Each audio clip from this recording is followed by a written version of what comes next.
default should be right. Let's make sure it's set to iMac. Test, test, test. All right, now we're getting level through the broadcaster. And we should end up getting audio on the stream. Okay, yep, I'm hearing me on the stream.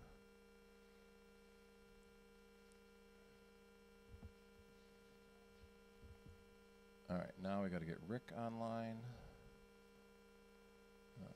Preferences, audio, iMac. No, wait, audio output. Yes, iMac. So, right now we're at a 0 millisecond delay between you and me.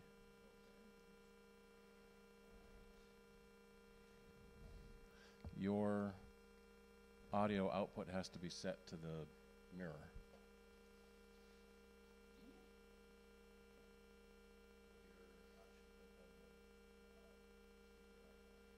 Nothing's moving here. Let's try poking that.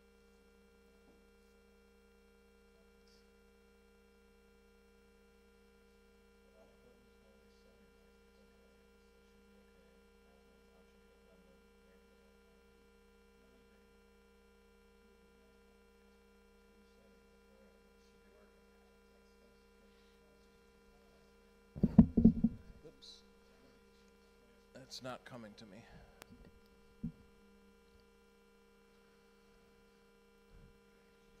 Okay, that's the input device. Should be you.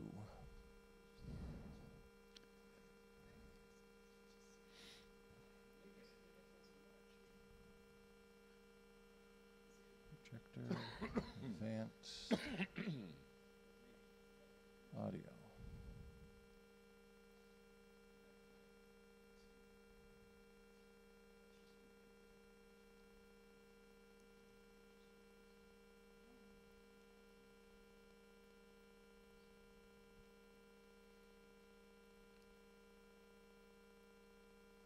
So the iMac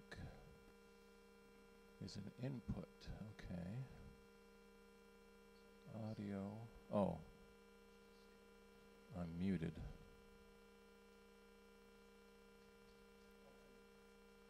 System default. All right, try now, Rick. Okay. So that's going to the computer, not the PA.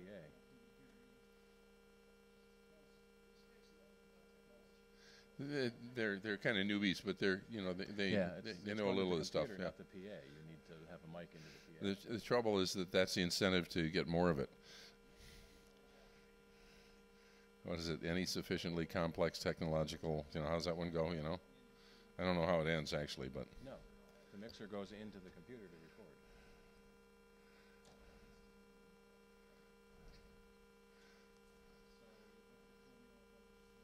It's a little too soon to tell him I ain't here. You can probably just use that one when he's done. I know that part. For what? I'm going to give my quick spiel and then... That's right there. Run out of here with my knees pressed together.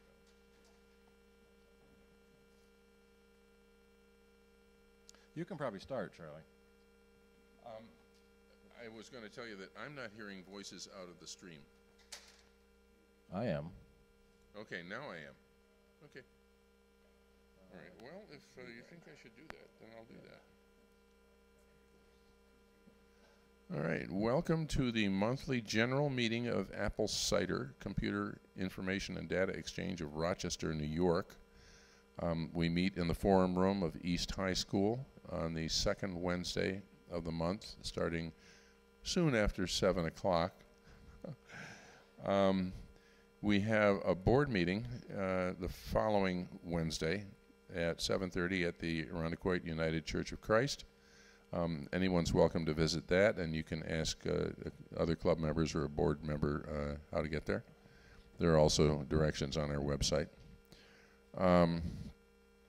We have Bob Hoy hosts a Green Apples meeting at his home on the Saturday immediately following this general meeting, and his phone number is on the website. If you're interested in going, give him a call.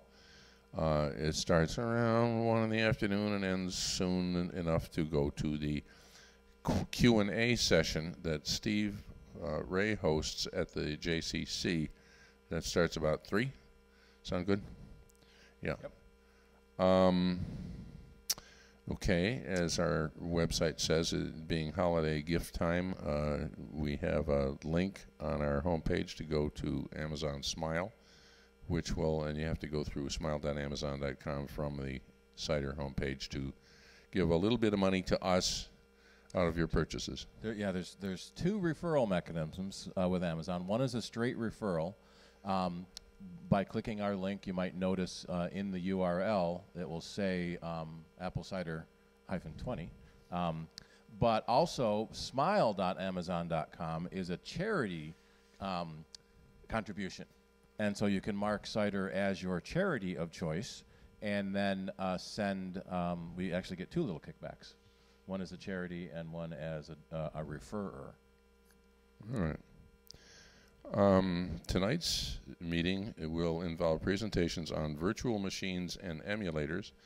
Run your old software on your new Mac with Steve Ray and Rick Harrison. And favorite websites with Rick Harrison. I think that's about, I covered it there. Right? I will tell you that in case you don't know already, unfortunately, other technical difficulties, we don't have coffee makers tonight. So the break will be not the usual goodies. Okay, well, thank the you. goodies are here, but the we have the refreshments aren't. The munchies and so on we got here? Yeah. Is that it? Okay. I guess that's it then, huh? You want to turn the camera to Rick now, or what do we do? Yeah, why don't you turn your mic off and we'll rearrange all that over there, and I'll take over here. One of the start with some of the news that's happening. One of the biggest things happening is tomorrow is the FCC vote. They still haven't said they have postponed it yet, so it's the 14th. The FCC chairman is a Republican appointment, and they are calling this thing the Restoring Internet Freedom Act, and the FCC will be voting on it tomorrow. They are restoring internet service providers' freedom to overcharge you, to charge you for higher usage. For example, if you use, oops, I gotta switch my screen here. One of the things we've seen, and if I can find it, I'll bring it up in a minute. If you use, say, website, if you use Twitter, you'll pay $5 a month. If you use Netflix, you'll pay $10 a month. If you use Facebook, you'll pay $20 a month. So they will be able to charge you more based on what websites you go to. And there was I think it was Paraguay, that started this type of system where they lost their internet neutrality, their net neutrality. So let me back up half a step. So a couple years ago, the FCC under Tom Wheeler, which was a Democratic appointment, so we're fighting parties here, gave a Title II change to the FCC, with the FCC to internet service providers, calling them a telecommunications service. And the regulation, so a lot of people are against government regulation, but this is not regulating the internet, it was regulating internet providers, saying that they had to keep the net neutral, they couldn't charge you more to access different services, which they were already doing. Comcast is charging Netflix to carry Netflix to Comcast subscribers. Netflix has enough money to do that with, but if this, and then they pass that on to consumers, so you are paying more for Netflix because Comcast is charging them more. If this had been happening a few years ago, we might not have Netflix or Hulu or YouTube. These internet, especially video services, have started because the internet has been neutral in how it handles the content of the internet. And I'm not going to find. There we are. So this is Portugal. I know it was in one of those P countries. So this is what is actually happening in Portugal. So you pay $30 a month for your internet service. But if you want to use these services, it's another $5. If you want to use these services, it's another $5. These services is another $5. You want to use video services, it's another $10. Streaming audio, it's another 10.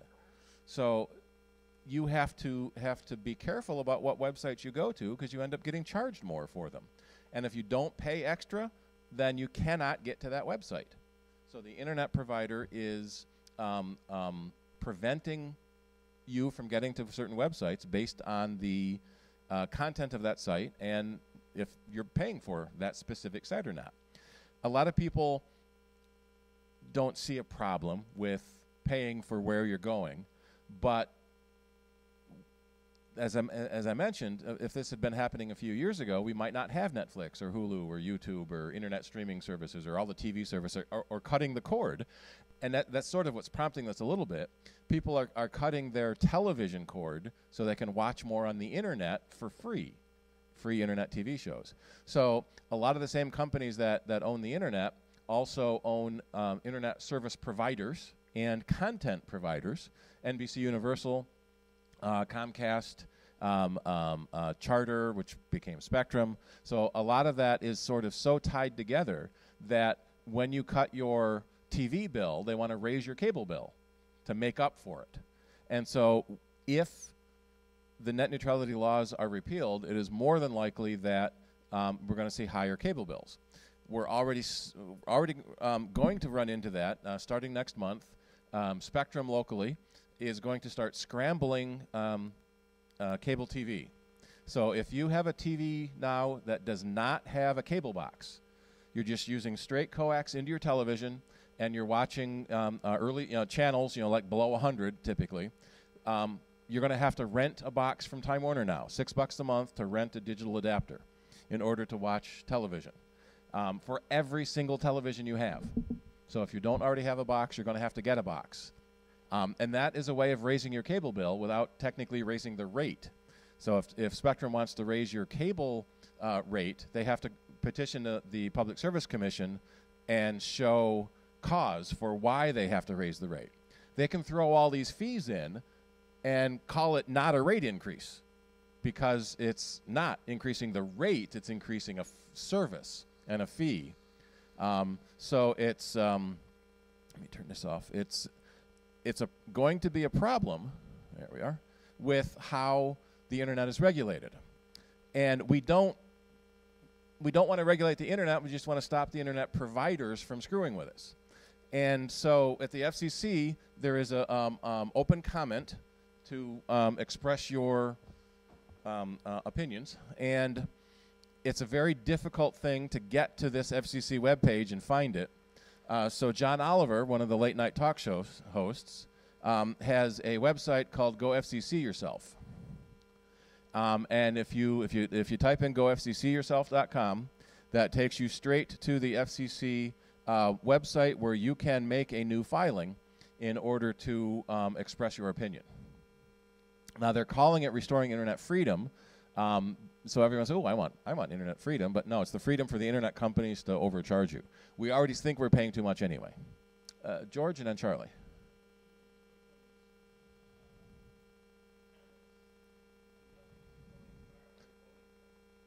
Yeah, and it's a 3-2 Republican Democrat.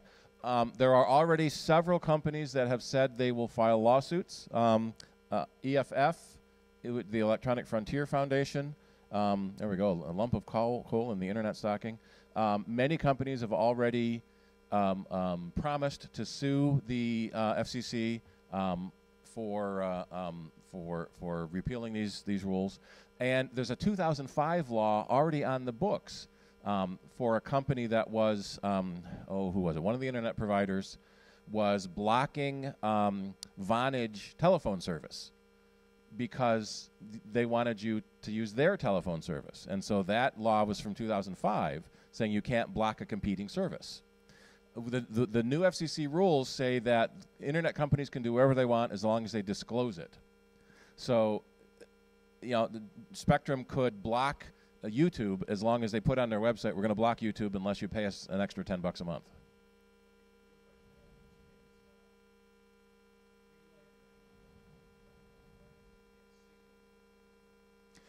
One of the reasons that Chairman Pai and the Republicans are trying to push this through is The market will take care of itself. Competition will even everything out. For the vast majority of Americans, there is no competition. You've got your phone company and your cable company, and they have monopolies. And in most places, the phone company is severely limited by copper wire. And so cable is your only real limit. In fact, they redefined what the word broadband means. Frontier can only give you 8 megabit phone service if you're lucky. They do offer a, what is it? They have 6, 12, and 24. To get 12 megabit, you need 2 phone lines. To get 24 megabit, you need 4 phone lines, because that's just the way DSL over copper works. So with Spectrum giving you 60 megabit, and they are increasing that to 100 megabit, which is nice, those are only 2 competitions. We're lucky in Rochester that we're starting to get green light networks, fiber to the home. They are doing 100 megabit for $50 a month, so it's twice as fast as Spectrum at half the price, just about. But they're not available yet. So they're a third-party company that's working their way through running new wires. And right, they're available in areas around town. There's some of the towns that it's available in. They're almost to my house. They came down 31F and they turned north on 250. They need to turn south on 250. And if you do have it, it's great. And now there is real competition, and we're seeing that Greenlight is cheaper than the other companies, and they don't need to be. They could charge more because you're getting more, but they're not doing it, which is great. And that's what competition is supposed to do. They're supposed to compete for your business. In other countries, there might be 5 or 6 internet providers in a single city, and they all fight for your business, and they all try to get the lower rates.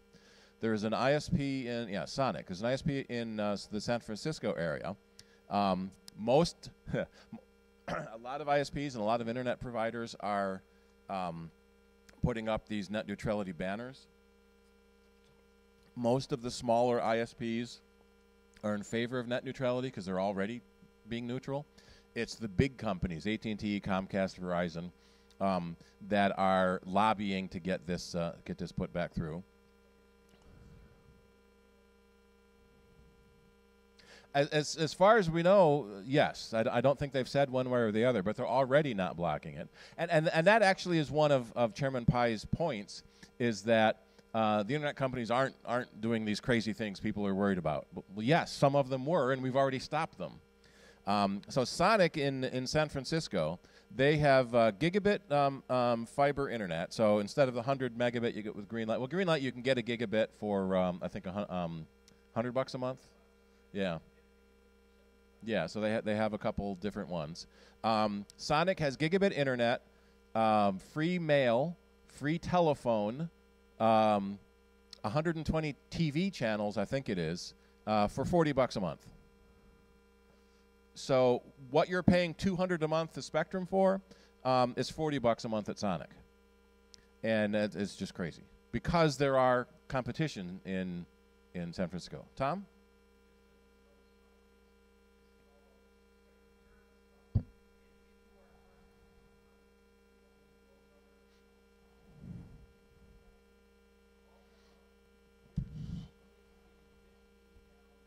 Yeah.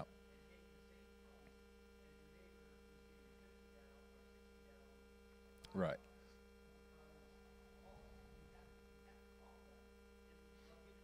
Right. If you're still on Time Warner service, and you got to check your bill and make sure, because Time Warner and Charter merged and became Spectrum, so you're getting a bill from Spectrum. Check your bill to see what your services are. If you're paying for Time Warner internet service, you'll definitely get higher speed switching to Spectrum internet service, and it may also be a lower price moving to Spectrum's bundles. I finally convinced myself to switch from Time Warner to Spectrum, and I dropped my cable bill $50 a month. The other sneaky thing that Time Warner did is charge you rent for your cable modem. It was $10 a month for the cable modem, and another $5 or $10 a month if you had a Wi-Fi router. Spectrum doesn't do that. So we used to tell people, buy your own modem for like $80 and stop paying the $200, the $20 a month for Time Warner.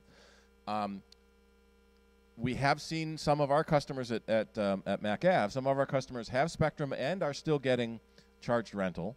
The cable modem is not rented. The Wi-Fi still has a rental.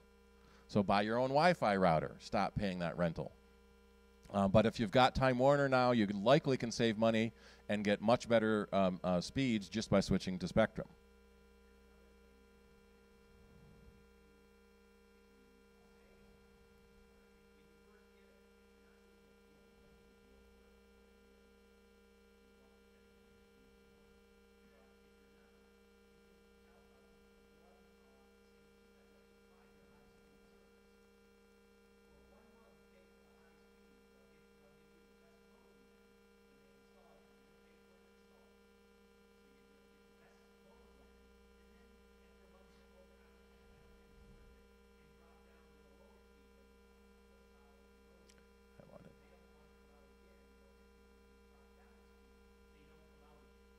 So you can keep the faster modem and you may still get the faster price. Charlie.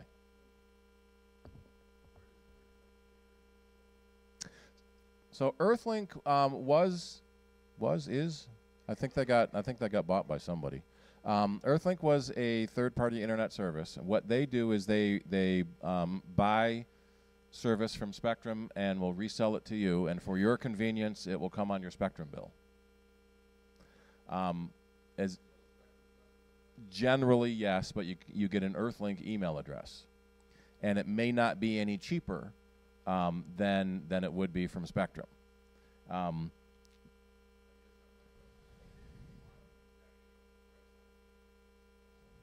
They could, yeah. A lot of it is we'll wait and see, but we would rather not have to wait and see. We'd rather keep it neutral the way it is now.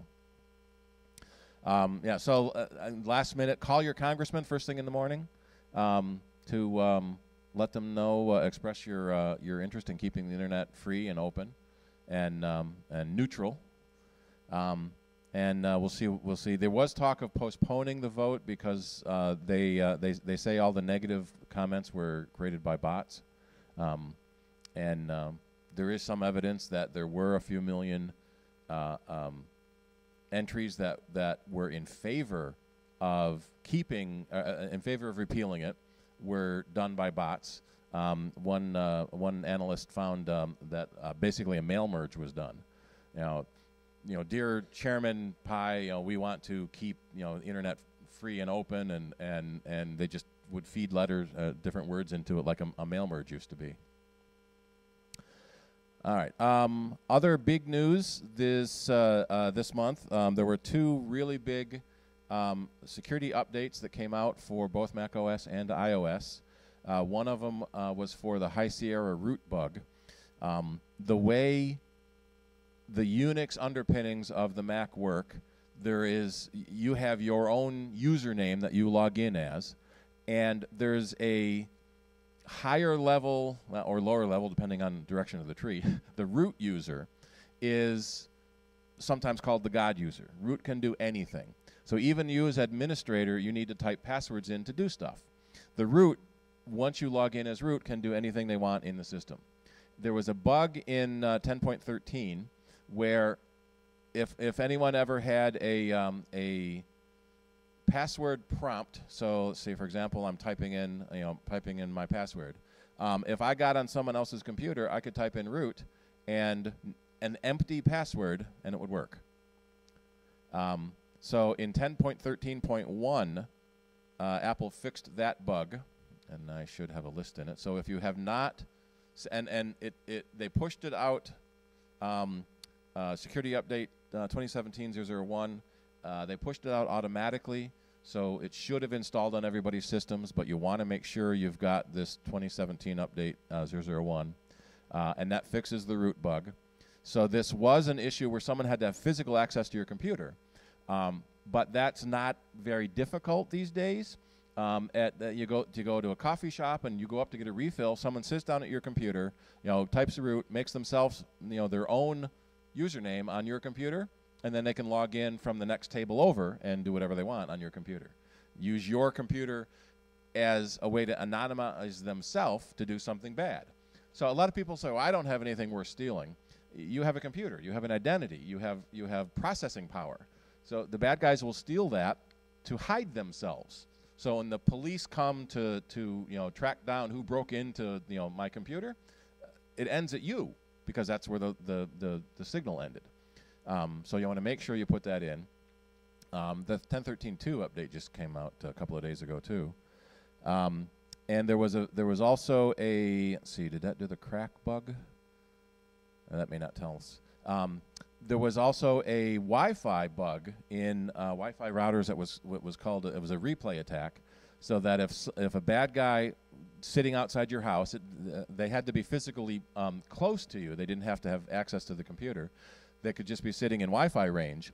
They could capture the Wi-Fi signals coming in, and could, during the handshake where your password is being sent to the router, and the router is saying, yes, this is the right password, you now have access, the bad guy could intercept those packets and, in essence, capture your password, so now they can send your password to the router and connect their own machine to your internet. And so that has been fixed in an airport update as well. And the iOS and Mac OS, that was the 10.13.1 update, was to fix that crack that called it vulnerable. It was key replay attack, so KRACK. And what was a little frustrating is that these updates came out, and it only goes back so far. These updates came out within a couple, 3 weeks of each other. So there were two critical updates within 2 weeks. And then the regular 10.3.1 update and 10.3.2 updates for bug fixes. So make sure you have installed that update. You can check to see if you're vulnerable. So if you haven't installed the update, anywhere you normally would type a password, try using root as the username and no password. And if it works, you're still vulnerable to that bug.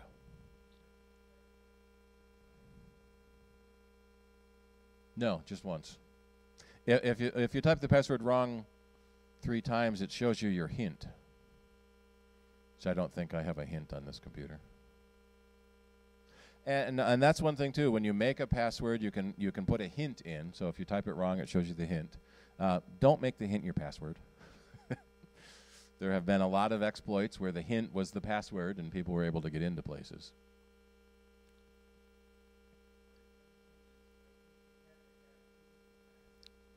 Yeah, physical access to the computer. But you could combine it with other attacks, like the crack attack, so you could be in the same coffee shop on the same Wi-Fi, get into the network, and then be able to see and log in to the computer. We've often talked here about, since we're on the school's network, if I browse my network, here's a whole bunch of computers. Most of them PCs, some of them Macs. In fact, one of the ironies we always get a kick out of is the icon for a PC is a blue screen of death on an ugly CRT. But there are also some Macs on the network, and there's a Mac. And any of you that have connected your computer to the network, you may show up in the list because you're connected to the network. So normally I need a username and password to connect to that computer. Actually, let me try a Mac one. But if they have not updated for this root vulnerability attack, there's one, then I can log in. Nope, they have screen sharing is on, but file sharing is off. I could log in with root and no password. And so someone at their leisure could then attack your computer and log in and capture your stuff. Yes? Yes, it was only in High Sierra, and it was fixed with the patch a couple weeks ago. Let's see. Most of these are starting with S. Anybody's computer name start with S? Oh, here's a computer called Lion. That's interesting. But it says it's a PC. All right, so that was the High Sierra update bug. Don't need that there. All right, so let me news listing here. The Apple HomePod that was anticipated for December has been pushed to early 2018. It was announced in June, one of those J months, announced in June at the developer conference as an internet-connected home speaker system. In fact, let me go to that website, the Apple HomePod, and in a very shocking move, Apple announced a product before it's ready to ship. They usually don't do that.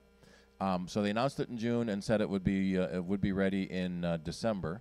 There's an inside look of all the speakers. So it's a very high quality audio speaker system that's Siri enabled. So it's kind of a cross between a Sonos and an Amazon Echo.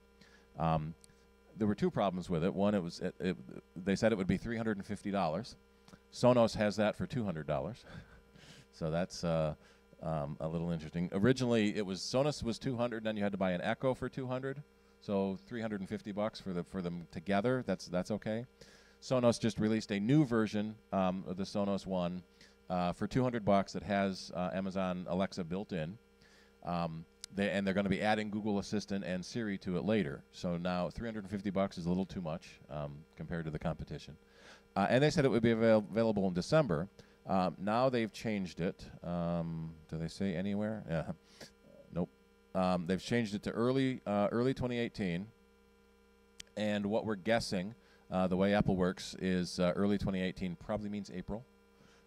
So early 2018 is usually in the first quarter or so, but it might be April. There is added speculation. Apple hasn't announced it themselves yet. That the iMac Pro will be available for pre-order tomorrow. Where's my chapstick?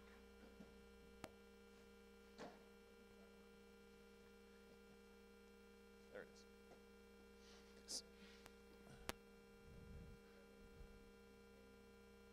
No, that's the Mac Pro. There's a new Mac Pro coming, a modular computer replacing the trash can cylinder Mac Pro. This is the iMac Pro. So it's an all-in-one iMac. Oh, they did put it in there, December 14th now. So it will be available for pre-order tomorrow. It is an iMac, all-in-one iMac. It's in space gray, not silver like the current iMacs, but it is a Pro workstation. You can get up to 18-core Xeon processor, so it's super fast processor. 450 megabytes of cache. Vega graphics, so it'll do 22 trillion floating point operations per second, up to 16 gigabytes of high-speed memory. Keep going down here. 128 gigabytes of RAM, double what the current iMacs can have. 4 terabyte SSD option. Where's the... Yes. Well, we don't know yet. Where is the... It's a 5K display, and you can drive 2 additional 5K displays. So this is designed for Hollywood video editing. 500 nits. Here we go. Here's the fans. Is that coming through the projector? A little bit. You want to kill one of those lights, Charlie? See if we can...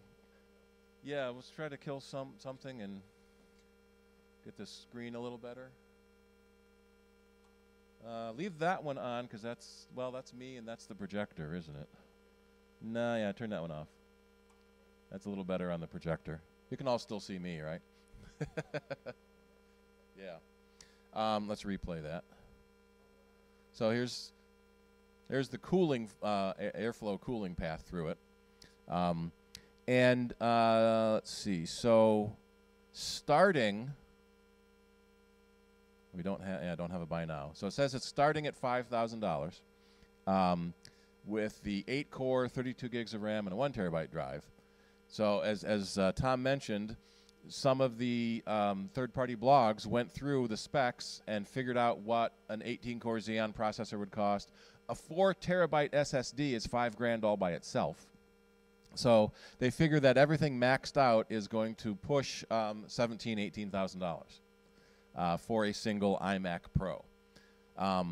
There will be a new Mac Pro coming next year to replace the cylinder that didn't sell as well as people thought. It's not modular enough. It's got 2 video cards in it, and Apple was sort of banking on video and OpenGL being the thing everyone wanted. It turned out not to be. People want processor power. And most of the pros like expansion, internal expansion. With the Mac Pro, you can add, I think I have a picture of it here. You can add 70, 80 devices on the Mac Pro. Here it is. The cylinder Mac Pro. It's got 6 Thunderbolt ports and 4 USB ports. So here is a single Mac Pro with all these things plugged into it, but it's all external expansion. The previous Mac Pro tower they replaced had internal expansion, 6 slots. It had 4 hard drive slots, and that's what the real pros want. They want to be able to replace this piece, replace that piece, replace the other piece, instead of replacing the whole computer. So Apple did apologize for not reading the market right, and they said a new Mac Pro is coming next year, but the iMac Pro is kind of in line for that now. And even with the iMac, one of the things that we've said at our store, you can max out a regular iMac. So you take a 27-inch iMac, which is already pretty powerful. You can put in 3 terabyte Fusion drive. You can put in 4 gigahertz i7 processor, and you're still barely $4,000. So if we start this and just max everything out, let's do the i7, 64 gigs of RAM, the 3 terabyte Fusion drive, $39.99 with a monitor. The Mac Pro is $29.99 without a monitor for a slower speed. If you want to max out the Mac Pro, you're at $7,000. Then you have to add a monitor. So a lot of our customers were buying 2 or 3 iMacs instead of Mac Pros for the same price, and now I've got 2 workstations in order to do 2 things at once instead of just a single one. George.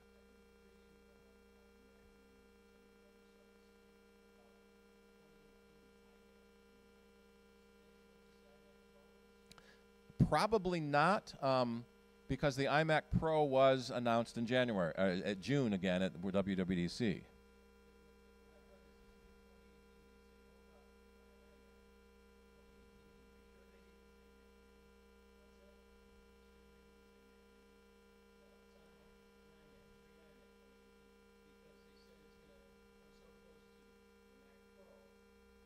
Well, the current iMac is better than the current Mac Pro.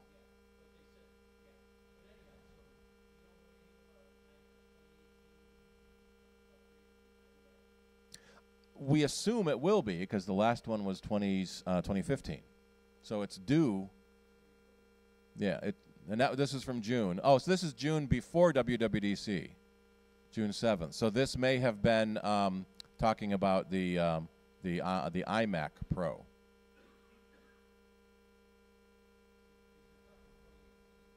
Right.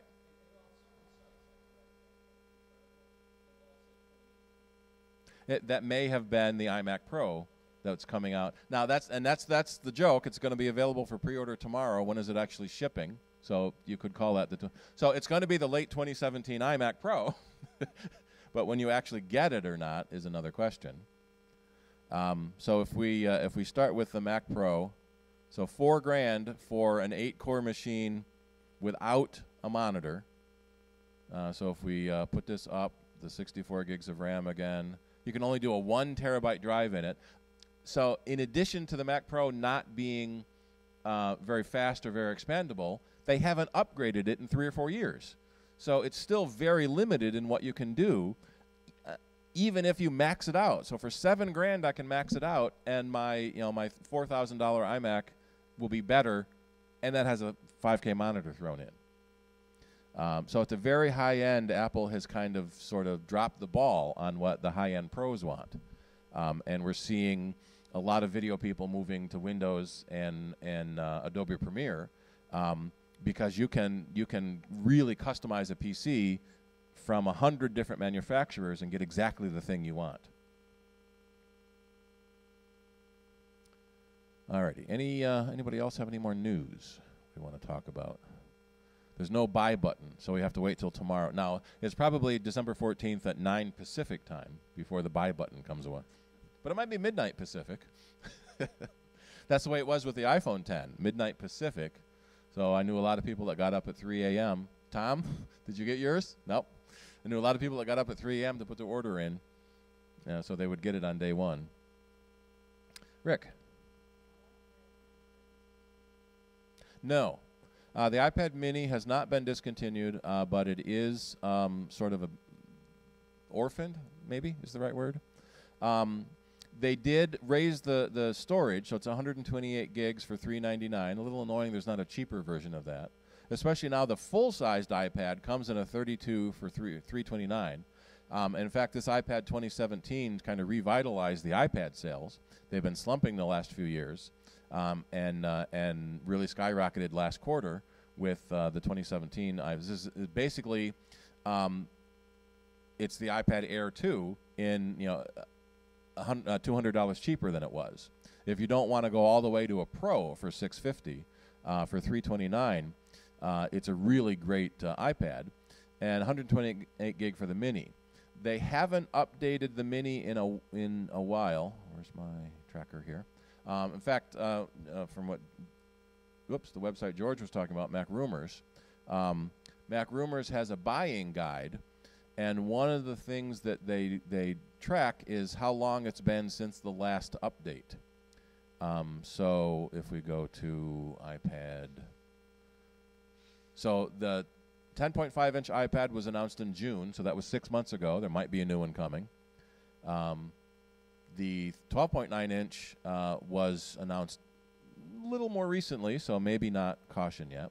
So the iPad mini, the last update was March of 2017, and that was just a price cut. The actual release was September of 2016. So it's been a year and a half since the mini was updated. And it still is using the older processor. So it's using an A8, whereas the iPhones are on A11s. So we expect a new mini.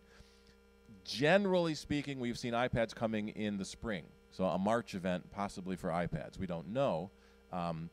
But it always makes it annoying to buy things for Christmas. In fact, that was a problem when Macworld used to be in January, where all the new products were shown. Everything you just bought at Christmas was now outdated.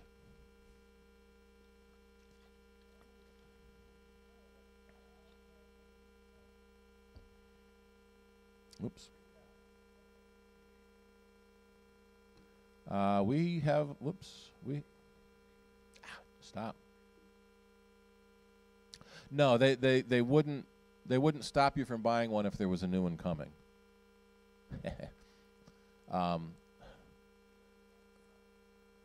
Then you could still buy it, but the delivery time would be up. iPad, that's what I'm looking for. We have plenty of them in stock at our shop. If we go to buy, that one of the ways you can tell, which color were you looking at? Because you haven't picked a color yet. So a silver, 128, Wi-Fi or cellular, and buy it. So you have to pick what you want before you can buy it. And one of the ways you can tell if it is going to be delayed or not is it will tell you a delay in the ordering. So, for example, let's go back to iPhone. I think the iPhone 10 is down to a week. Yeah, some of the stores have them in stock. I think the 256 one is a little more constrained because it was more popular. So that was an interesting thing on the iPhone 10. It came in a 64 gig version and a 256 gig version. Let's just say Verizon and black. And so it delivers Friday. So they're both. So the 64 gig is out of stock but you'll get one by Friday. The 256 is available now, but or you can order it for Friday delivery. So 64 might be enough for average for average people, but people buying the iPhone 10 usually aren't average, the higher tier class of people. So for $150 more, you get 4 times the storage. And it's a little annoying Apple has done. It's great that 64 is now the minimum. Just like in the iPad line, 32 is now the minimum for the regular iPad and 64 for the high end. But now they're jumping to 256 as the second tier at that, $150 more. It'd be nice if it was 128, or they'll start at 128. So we'll probably see that with the next iPad refresh. They might have 64 minimum, and then 256 will be the next tier up. Because you never have enough storage. You always run out of storage. All right. Any other questions? Yes.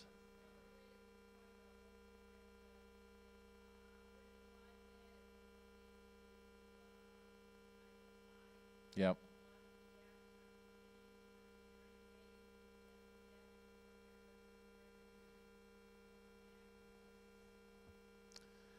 So the original iPad, which was January 2010, that sounds really old now, doesn't it?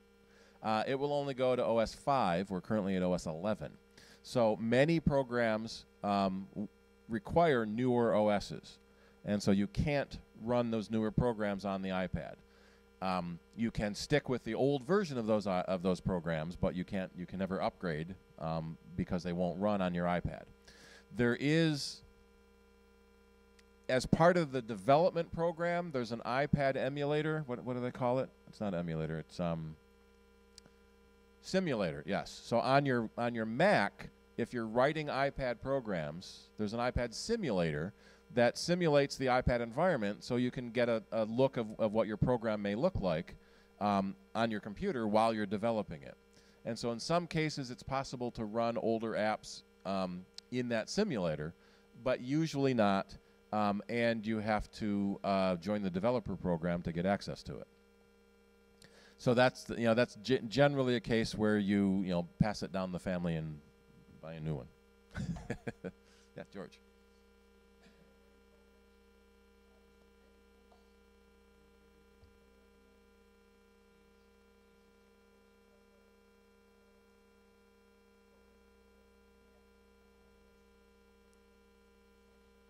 I don't know of any organized classes. I would expect, like New Horizons or some of the other training centers would have organized classes. But there is App Rochester, which is a users group that meets for app development. And Todd Bernhardt helps run that, who comes to Cider quite frequently. They meet on the first Tuesday of the month. App Rochester, yep.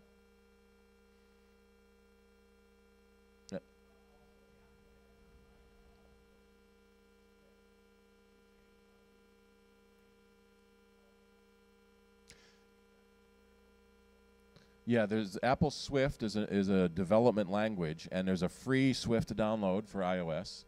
So, and it comes with free tutorials, so you can download the development environment and actually program on your iPad. As you go through the tutorials, you're building a program, and so that shows you some of the basics on how to write programs. That is developer.apple.com/Swift. So Swift is the name of the programming language. It's very easy to use, but still very powerful in what it can do for writing programs. So it seems to be that these days the way to make money on the internet is to write an app. And Apple also announced their top of the charts for the best apps of the year for both Mac OS and iOS.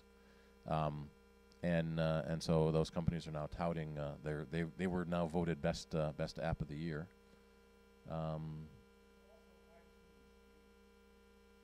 Oh yeah, iTunes University. So iTunes University, which is in is in iTunes, the iTunes app.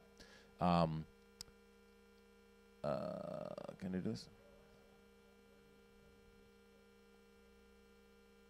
Learn to Code with Swift iOS app. iTunes University, let me bring up my iTunes here, see if I can get into that. iTunes University is not listed anymore. Where'd they move it? Oh, I don't know. It's a way to, in essence, audit college courses. And you see the full lectures as you would if you were in the actual classrooms. So there's an app. Of course, there's an app for that. There's the iTunes U iOS app to get you into that. I think that's what they did, is they took it out of iTunes. Yeah, they took it out of iTunes on the Mac, and now you have to use the iTunes app. They did that with quite a few things in iTunes on the Mac. They took out the iOS App Store because you don't need to manage your iOS apps on the computer. In the early days of iOS, the iPod and phone, you did all your management on the computer for downloading apps and putting apps on pages. Over the years, Apple has gone farther and farther to break that connection, so now you can use an iPad or iPhone and never actually need a computer to do anything with it. So they're breaking those connections so you don't need to have that stuff inside iTunes.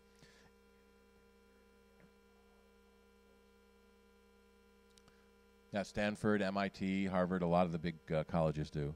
So their iTunes has had a reputation of being big and bloated, and so by taking stuff out, hopefully it will work a little better now. Alrighty. Any other questions?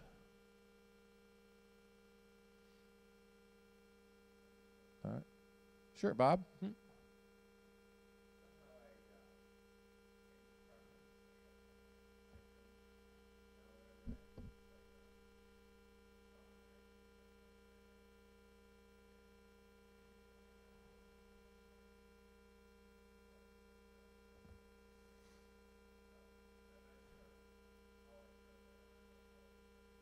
Okay, so the question is, when he plays something in iTunes on his computer, it goes to his television. There's two places it could be. In iTunes itself, you have a little icon that is your AirPlay icon, and this tells the computer where to send the audio. And so you could have your Apple TV or your Smart TV selected as a sending device in iTunes itself. Or, let's see if I can bring it up. I'm sorry, yeah. So iTunes is sending it to that television as a receiving device. Or in your main menu, my screen is compressed for the projector, so it doesn't show it all the time. There is also an AirPlay icon. And this will send the entire computer's audio to that device. So that may not be it, or you would see your computer screen on the TV as well. Or let me see, does it work in the speaker menu? No, it doesn't show in speakers. So the AirPlay device doesn't show up in your speaker menu. So it's probably inside iTunes you've accidentally changed the output device. Does it also play on the speaker or just the television? Yeah. With iTunes you can have both devices plugged in. So if you have several Apple TVs, or the Airport Express has a speaker jack on it that you can use as remote speakers. So you can have the same music going to multiple devices. But if I uncheck the computer, I can't uncheck the computer until I check another device, and then I can uncheck the computer. So it may be that you've got your computer not set as the audio destination. Which that was an interesting idea, to be able to have all your music on your computer and send it to your speakers. But now it's much more common to have the music on your phone and send it to your speakers. All right, another question? Alrighty, should we do, Rick, want to do you, or want to do the break first? Favorite websites, yeah, we'll do a quick one like that. Okay. And we'll switch over to Rick, and let me switch the camera over to Rick. So bring on Rick and hide me. There we are.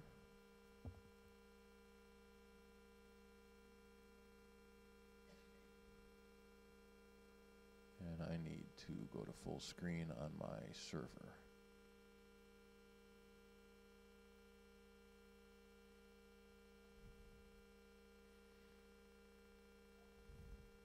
Yeah, for a minute. Sorry about that. Say, for a minute, I thought the extra PA system was yours. No. Okay, so this does seem to be working. We get into Keynote here. All right, yeah, so your audio is coming through the PA now without this, it's going through your mic. Yes, this is working. Yep. Okay, that's looking pretty good. So these are my favorite websites for 2017. First one I came across that I really like is Open Source Web Design. You can go to this website at www.oswd.org, and what they have are templates, and you can go through this website and browse all the templates you like, and they're all free and open source, and if you find one you like, you say, oh, I'll use this one, and you can download it and play around with it with the HTML or the CSS. And let me show you some examples here. So we've now gone to the website, and there's some popular designs, and you can see more designs. And so here's one example. So you don't have to be a designer yourself to make your website look pretty. That's right, and it can give you good ideas as to how you might want to have your site look. And that way you're sure that you're not, infringing on somebody else's design either, because a lot of the problems that you can run into sometimes when you're designing a site is it looks like somebody else's site that's out there. You don't want to design one that looks like eBay and then say, oh no, eBay's going to sue me now because my site looks too much like theirs. But these are already out there in the public domain, and so you can use them and you know that you're not going to be in trouble. All right, so there's the first one. Let's see here.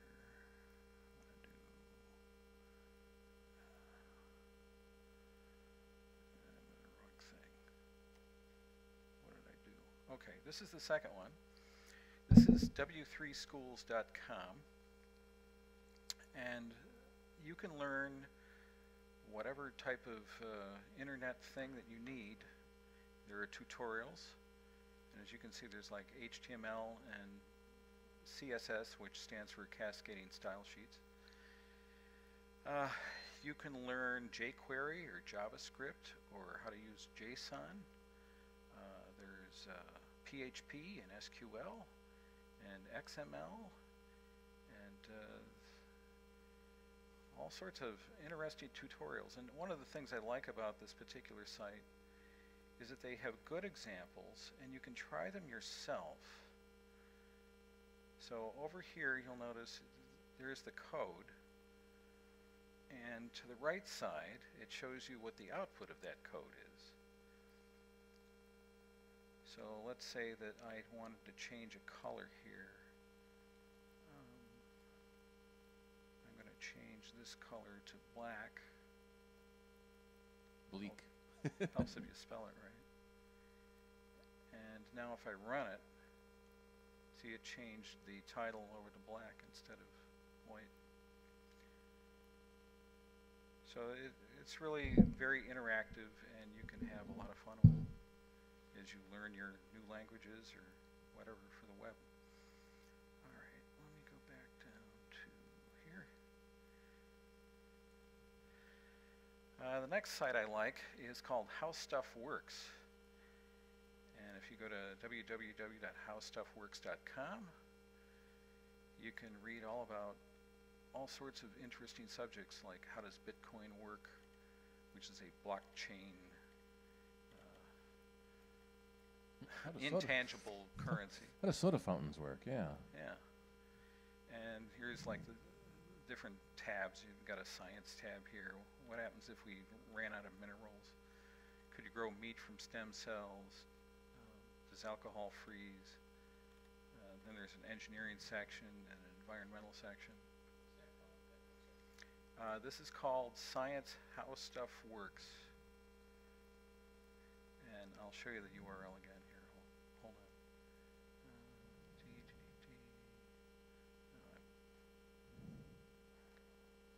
Where is it? There it is. Okay. Yeah, if you just go to www.howstuffworks.com. And we'll put all these links on our website so you can get them later. Let's see, next one. This is called hyperphysics.physicsastro.gsu.edu. And this is the Georgia State University Hyperphysics Department. And if you go to this website, which we're going to do right now, you can click on any of these little topics around the circle here. Let's say I want to do electricity and magnetism. And try hitting Command plus, see if it goes. It worked actually. It was quite quick. And then you get all these other articles that you can go to, and you can reference them. There's a link here. Oh, am I off the internet? Let me try something else. Let me try Ampere's law. That's better. Okay, so that shows how Ampere's law works. You've got the magnetic field, and it gives very detailed explanations. Left-hand rule or right-hand rule?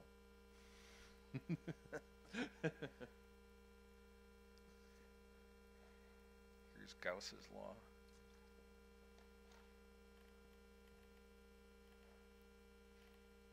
Electric flux, applications of Gauss's law. So it's got all your physics, you know, it's just the click of a button. Anyone remember degaussing your monitors in the olden days when you had a CRT monitor? Yeah. It was Gauss who figured out how that works. Yeah, you had to degauss your computer.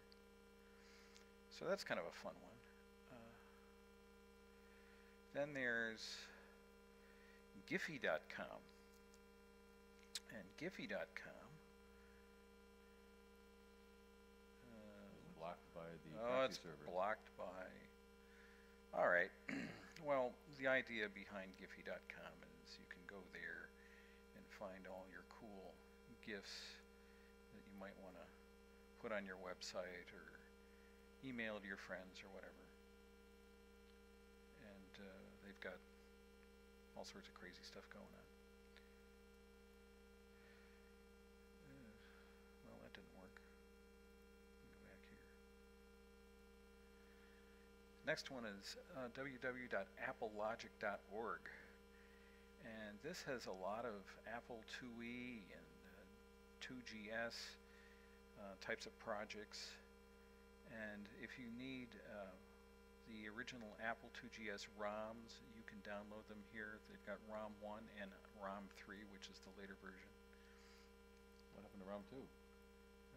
Apple skipped it for some reason. I don't know why. It must have been something wrong with it.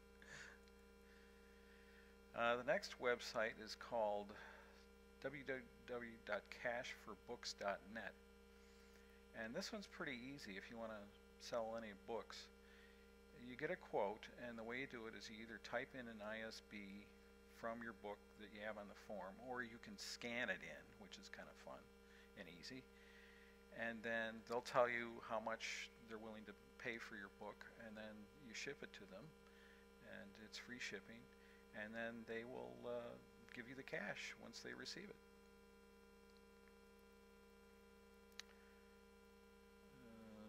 Let's see, did I go the right way with this? I feel like I skipped around.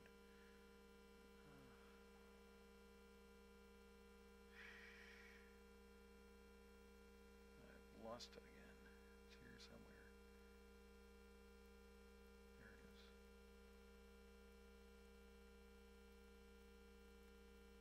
All right. No, we're actually just ripping right through these. Okay, the next one that I like is called PostgreSQL.org. PostgreSQL is a free database, and that's free as in air. It's covered by the MIT license, if you're familiar with that at all. It means that you can download this database and you can set it up however you want and use it completely for free, whether it's for commercial or non-commercial uses. And if you get that, you should then go to this other website called www.valentina-db.com, and they have the best free database management tool that you can use with managing your PostgreSQL database. And it's very easy. It sets up everything in tables for you, and you can just add them through the computer graphical interface. The next site I like is called chemical-elements.com. I use this site periodically. Very good, Steve. All right, you're really quick on that one.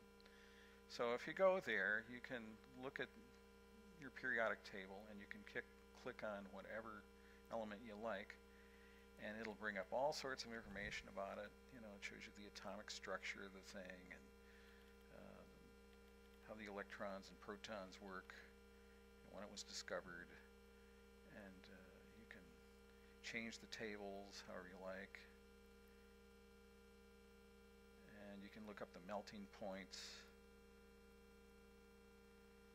and all sorts of interesting things for chemistry. There was another one that was very similar, and I like them both. And the other one's called webelements.com. Their table's a little nicer looking. And if you... I clicked on the wrong thing. Let's play this. All right. If you go to webelements.com, you can then play around with their periodic table. And if we go to, we'll say copper, you notice that it tells you all about what copper is used for, and it shows you the colors that it burns, and there's the history of it and what it's good for. Yeah, does it tell you why Cu is the symbol and not Co? Yeah. It tells you about all the Well, isotopes. copper was discovered first. It's just a fascinating site, and it shows you the crystal structure that it has. And you can spend many, many happy hours just looking at stuff. There's a similar site that I like called Periodic Videos, and it's University of Nottingham in England, and a typical white-haired professor, and they go through all the elements, and they show physical representations of each element and properties and how it burns. And I just went back and watched the one on gold. They got to go into the Bank of England's gold bullion vault, where there's like 100 tons of gold from England and many other countries who use the Bank of England to store their gold, and just shelf after shelf after shelf of bars of gold. And they said every shelf was about $1 million. No, $1 million pounds, so $1.5 million US dollars. And he said it was just overwhelming to see all that gold. And each bar is 40-something pounds. I forget what he said. He couldn't lift the bar of gold with one hand. And the phrase "worth your weight in gold," well, it's only 2 bars. So he said that was only like $600,000. That seems not enough. But yeah, periodic videos and a lot of the explosive elements they blow things up with to show you how cool it blows up. Mm-hmm. My next favorite one is Archimedes-lab.org. Eureka. And what this site is known for is doing illusions and puzzles. So if I go up here and I click on illusions, we'll go to the illusion gallery, and you can go down and pick your favorite one, and it'll open up and you can look at it and stare at it until your eyes go out of focus.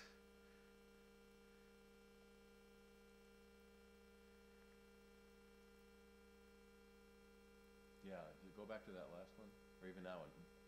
They're moving, right? No. No, It's just they're your not. eyes. They just look like they are. That one's really wild. Mm-hmm. Yeah. Yeah, you probably don't get as much of an effect. All right, let's see, next site. I like this one a lot. This is clicker.com.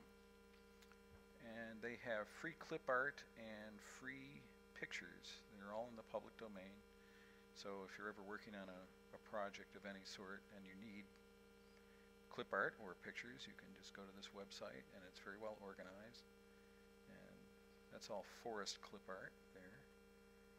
And we can try some other types. Let me go back. Let's try people. And here's different people. And you can choose whether you want your small, medium, or large picture and download it and use it.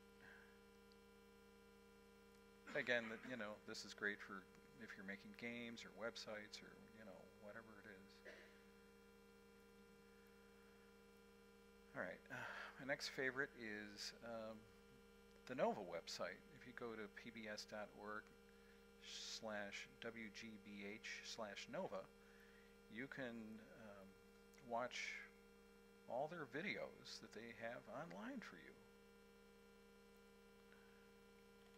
Here's the Rise of the Robots.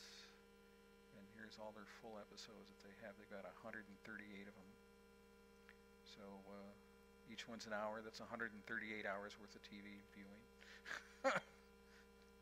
On all sorts of science subjects.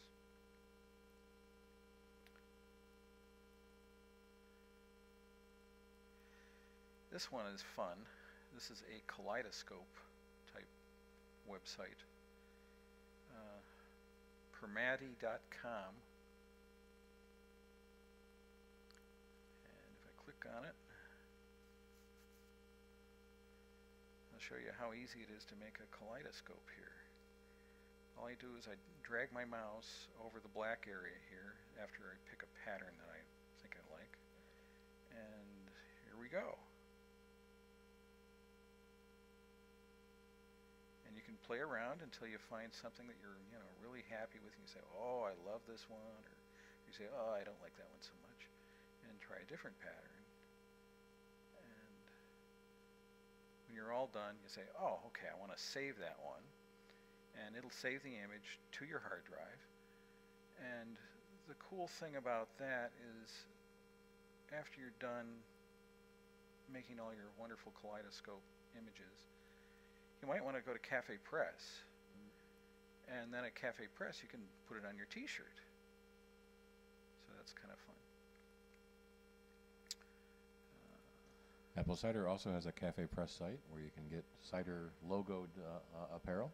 I've got some t-shirts with, I forgot to bring that box in. If anyone wants a cider t-shirt, we have them. It's out in the car, so it'll be really cold if you try it on now. You can also put your designs on mugs, too. I've done that for several patterns. We'll get back to it at the end. The next website that I really liked is eveonline.com, and basically this is a website devoted to online gaming. It's a multi-massive role-playing game, yeah. And people, you know, have their headsets on and they talk to each other, and meanwhile have to coordinate their ships together to have these massive battles in space. You play for free, and it's a very very complicated game. There's quite a steep learning curve to it, but people seem to have a lot of fun doing it. And I've tried it out, and I'm just making my way through the tutorial now. Here's an actual YouTube of gameplay.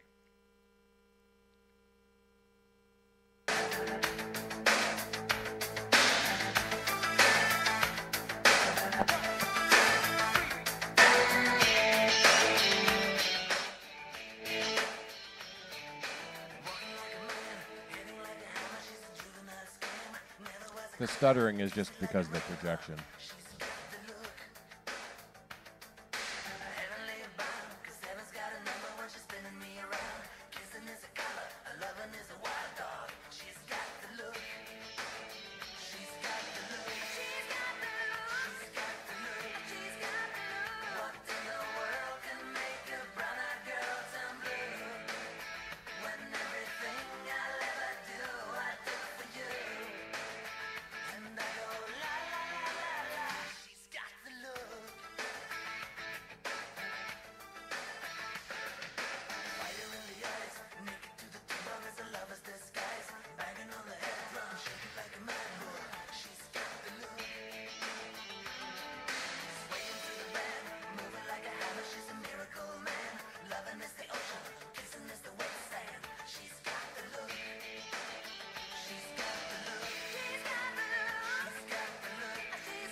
There's a whole genre in just watching gameplay, too.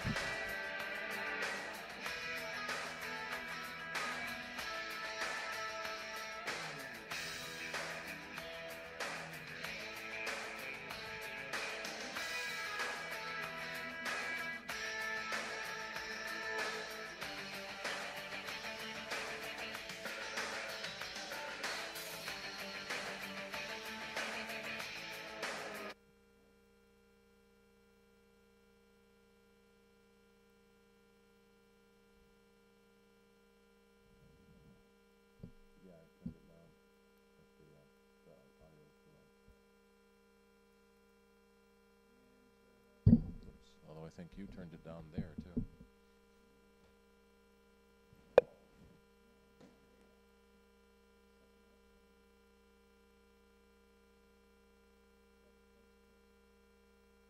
it back up at this end.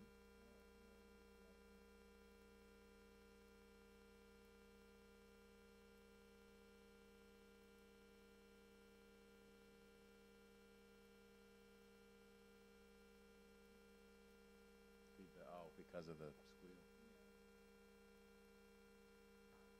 Test, test. Okay, here we go. So I'll turn it down a bit here. Okay, that's better.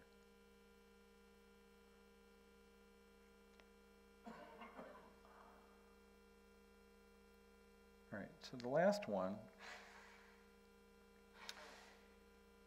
is very similar, except this one's called guildwars2.com. And again, you can start playing for free, and it's a fantasy game, and there's thousands and thousands of people that play this.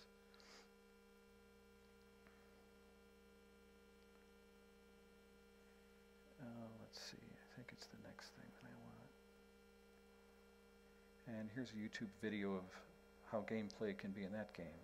And so turn it back down, Steve. Yeah, you can turn your YouTube video audio down without killing the mic.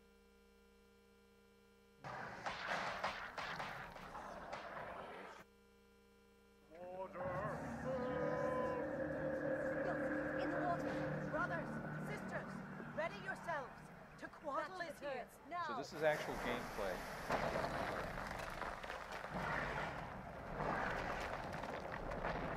It used to be these types of cinematic games were just the cutscenes, and the actual gameplay was like stick figures. But now this cinematic is the actual gameplay.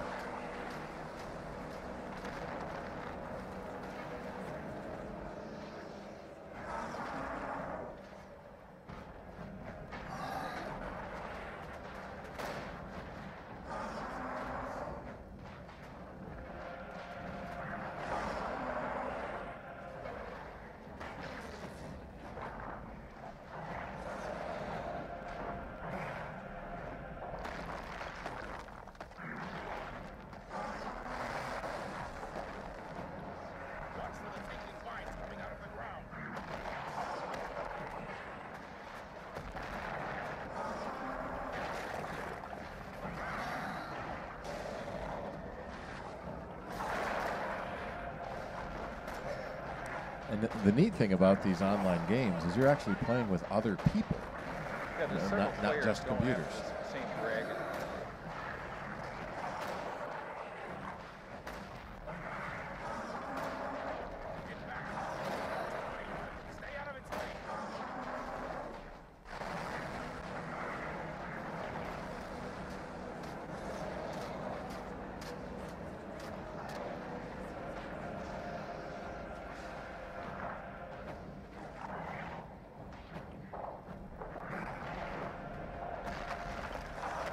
Yeah, it's mostly keyboard and mouse. You can hook up a game controller to your computer, but since not everyone has that, most of the games are written for the keyboard.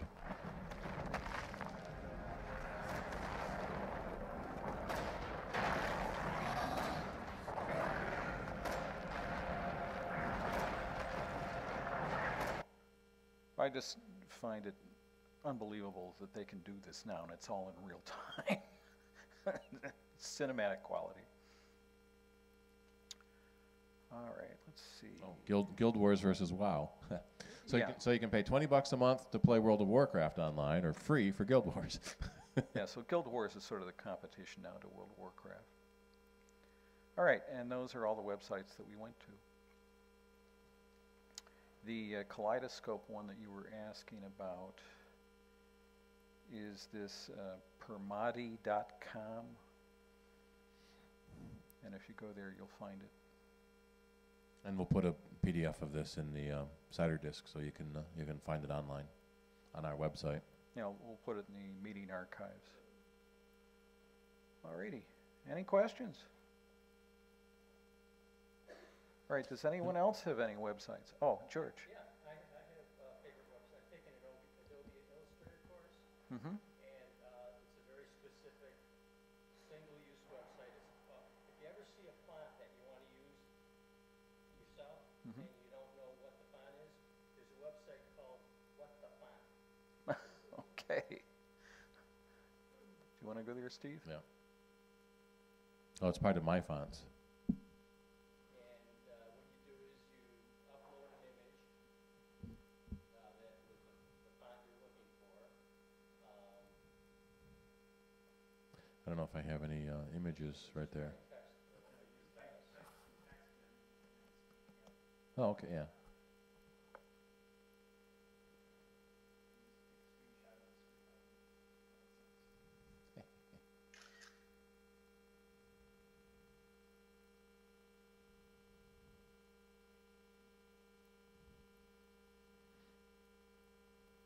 Something went wrong. Probably, yeah, just a single word.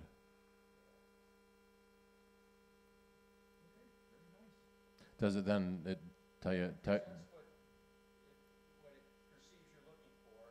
You can edit that, and then when you say continue again, it gives a list of fonts that could be.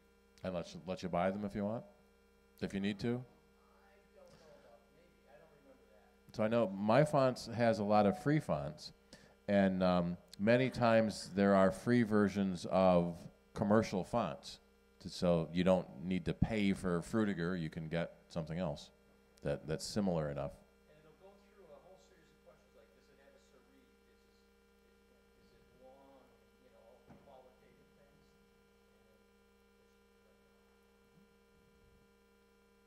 Cool. Any other favorite websites? Tom? You always have to go to macsurfer.com. MacSurfer.com. Basically goes through all our latest websites. So it's a Mac portal? Yeah, you can see all the different sites that and they have That's got the news page. So they pull from other sites too. from all the other sites, yeah, many of the other sites. All the track sites. So Carphone Warehouse sales are falling because people don't want to pay £1,000 for a phone. Enough people are paying $1,000 or more. You know, by the time you add taxes, and you probably want to get AppleCare to protect that phone, you're looking at probably $1,500. How many people have an iPhone 10? When you get all the way down to there.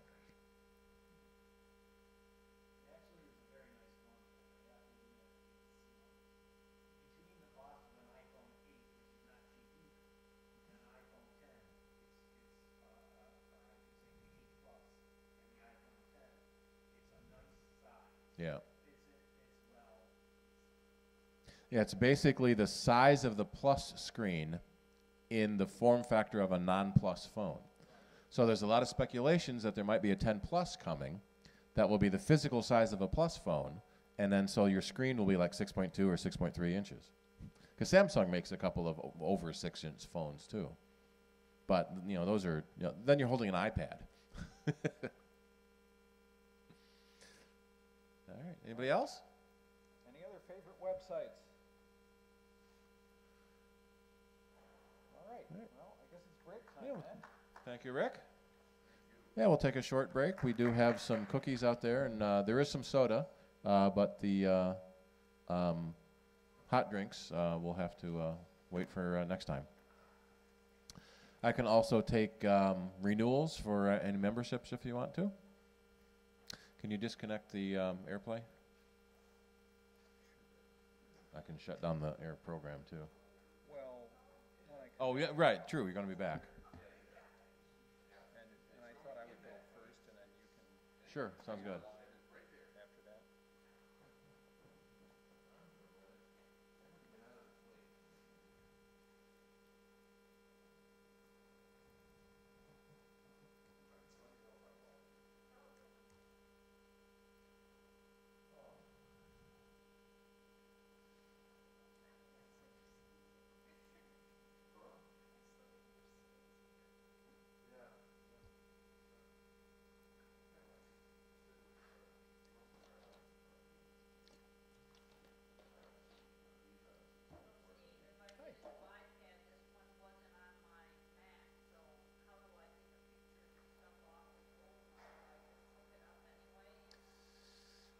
You can plug the iPad into the computer and sync over Wi-Fi, or you can use iCloud Photo Stream or Photo Library and go through the internet.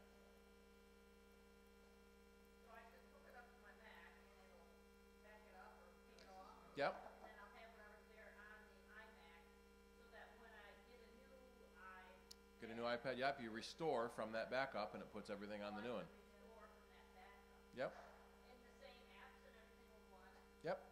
Oh, all right. They've actually added a neat new option where you hold the old device next to the new device and it copies your settings automatically. So then it can fill in your username and password for you. It fills in your Apple ID stuff. So it helps on some of the setup. I don't even think this has an Apple ID. I think it's the whole. Yeah, and it's got to be iOS 11. So that's the irony. iOS 11 has an auto setup feature if you get another iOS 11 device. So it's like you got to upgrade. It's only going up to 5. Yeah. That's why Mom said that, but this isn't working anymore. That's not working. So I find a different one for her, but she has a favorite, you know, and it's like. Yep. So I think she's finally come to the conclusion, well, yeah, maybe I need another one. So the best route was probably the 329, 32 gig. Yeah, that's the least expensive, nice basic one. Yeah, doesn't need to have any bells or whistles. But even the basic one does everything. Yeah. Well, she just plays a couple games. The nice thing is that it will be it'll have FaceTime. Yep. This one doesn't even have FaceTime on it, so. But you don't need a phone number, right? You can still do that with a Right, you do FaceTime with your Apple ID, Apple ID. and you can get a free phone number with Google Hangouts and make phone calls with it. Okay.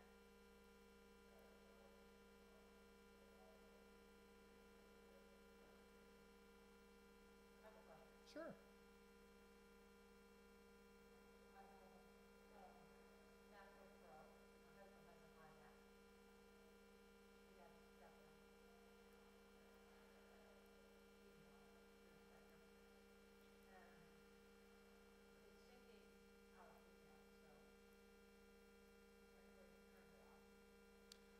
Most people want it to sync, so when you delete it in one place, it deletes it everywhere. You have to delete it. It's set up as an IMAP account to sync. You have to delete the IMAP account and set it up as a POP account, which won't sync. Okay. That way, you have to delete the same message on every device. That's why most people want it to sync. Right.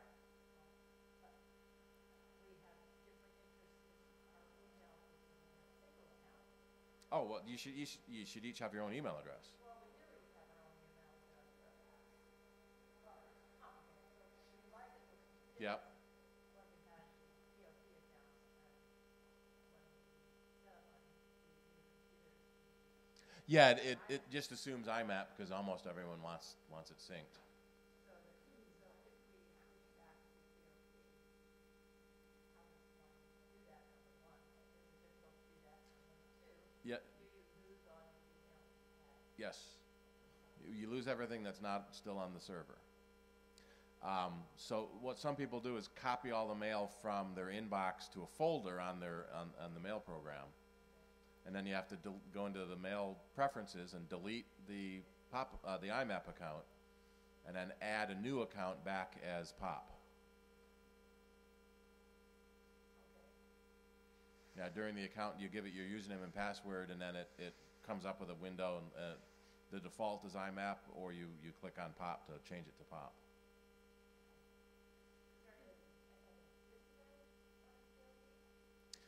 You can't see messages on other devices. They download to one device and they're gone. They won't be downloaded to the other device. So there's a setting in POP where when you download mail, it leaves it on the server, so it can be downloaded to another device if you want it to. So you have to turn that on so it leaves the mail on the server. Then the mail fills up the server and you can't get any more mail. So every now and then you have to go through and delete mail from the server.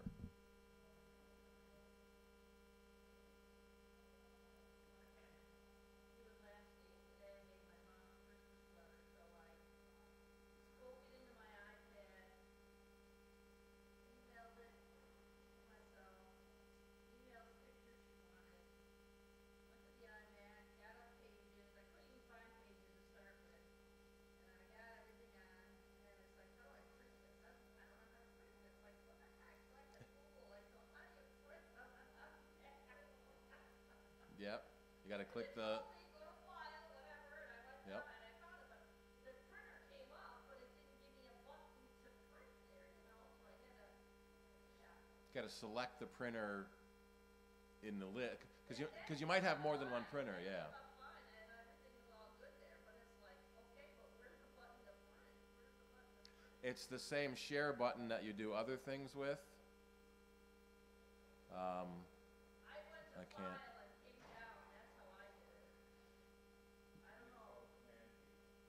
Not on the iPad. On the iPad or the computer? On the iMac. Oh yeah, Command P or File Print. Yeah, I didn't know about the file and the print, so I found it. It's like, Command button, go Command P. yeah, I don't know a whole lot on the Mac yet, so I do a lot of things It's with my iPad stuff, but I've never yeah, put yeah, the on document actually together, so. yep. What's the most expensive website in the world is? Got your question. Oh yeah. I don't know. Printer rate. Yeah, it's like $4,000 or $5,000 a gallon. You buy that little tiny cartridge for $20. You know, it's 0.005 milliliters. Probably though, I went over to font and it gave you a down arrow and an up arrow, so I thought I want to make the font just a little bit smaller, Mm-hmm. the picture bigger. It's like, a lot I gotta learn there. Yeah. Is there let me see. In the bookstore, there might be a book on Pages. Oh, I'm sure there is. I mean, this was gonna give me a video on how to do stuff.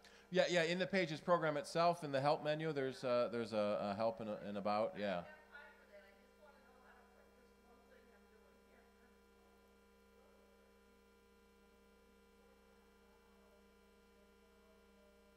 Questions on data is part of the reason I have the meeting. Yes, yeah, Very welcome to come. yeah, sure.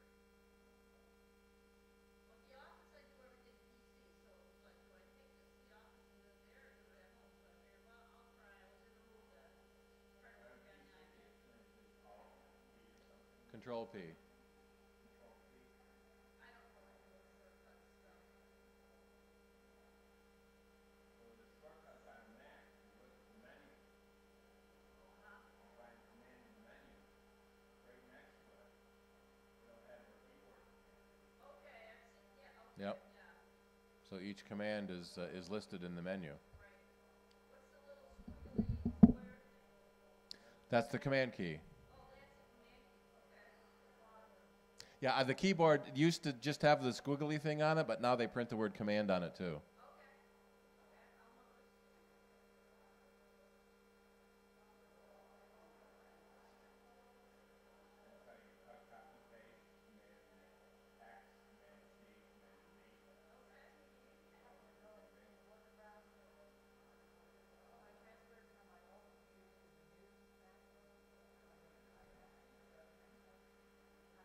I'll notice. You had what?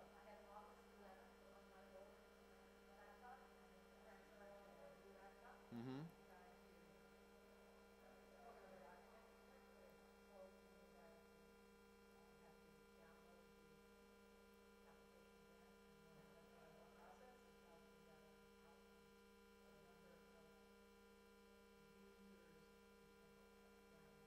Whose office is it? Okay. Office 11 is pretty old. I don't know if it even works on a new computer anymore. 14 is the newest version. No, 15.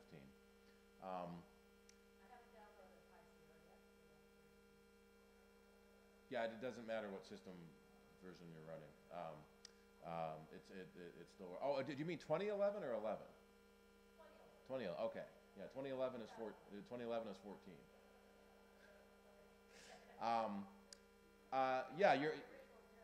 You're licensed to use it on one computer. So you have. Okay. Well then, that's Office 365 subscription.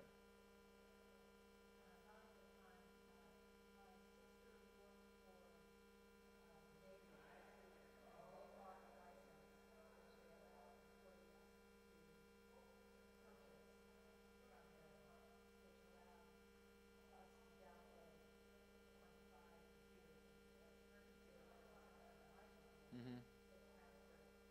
Right. So now the same license is on two computers. So you have to unlicense it from the old computer. And I don't know where that is on 2011 anymore. You might have to call Microsoft. Yeah. A better option is to use Apple's Office because it's free and comes with the computer, and it will open and save all the Microsoft documents you need to, and you don't have to pay any more for it.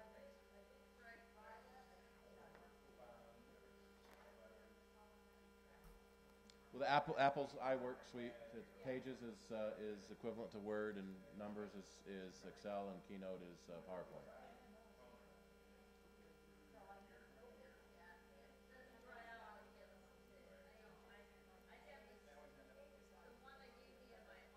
To Word format, yeah. Mm-hmm.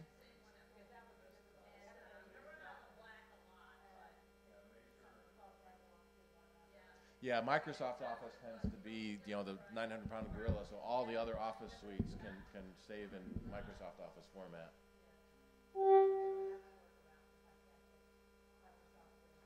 Yeah, you have to remove the license from the computer, the old computer that you're not using it on anymore. Some programs have a deactivate license command, usually in the help menu, so you can deactivate it on one and move it to another.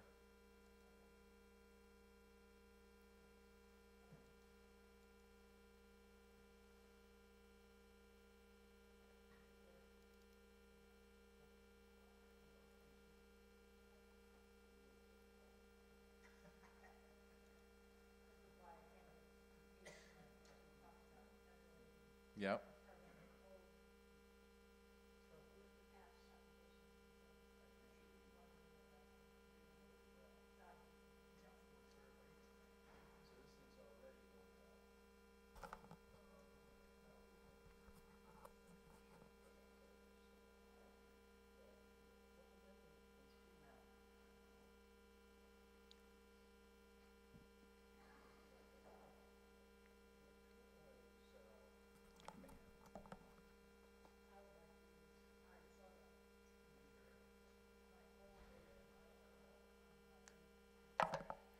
Yeah, that doesn't work anymore. Although all the features they moved into the new Photos app, it does everything the old program did. Most What's that?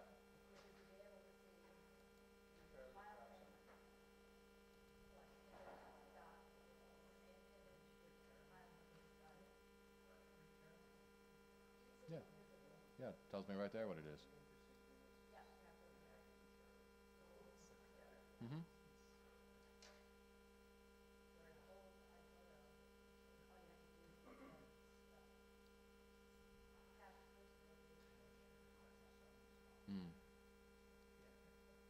Nobody, almost no one knows what the file names are anyway, or care what the file name is. The file names are randomly assigned by your camera, usually.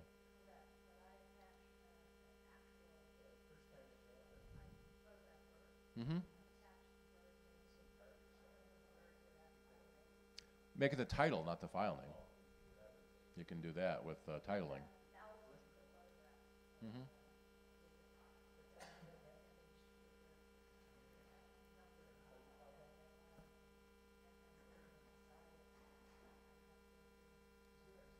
Yeah.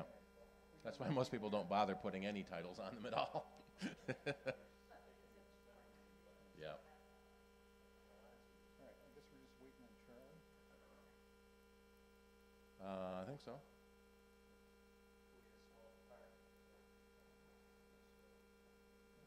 See if he's out there.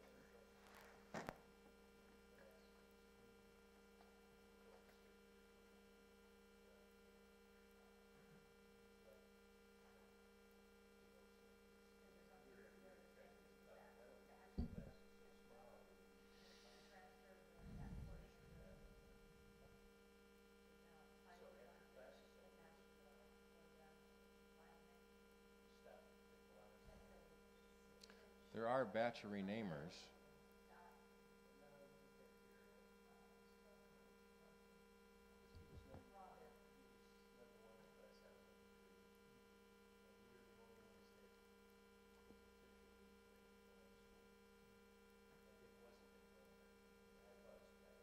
Well, the Finder can do some of it now.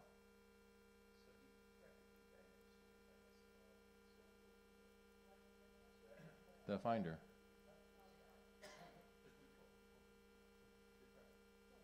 Yeah, select all the ones you want to rename, and then right-click on it, and you have a rename option. And then you can replace the text, increment the text.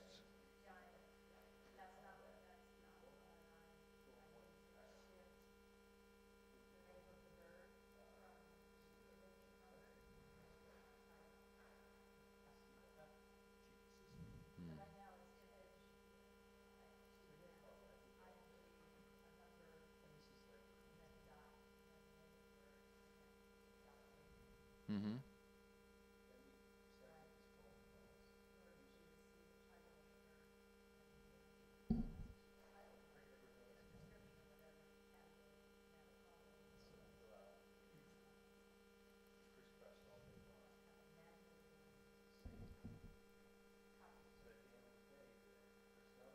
Yeah, this should do a lot of that for you.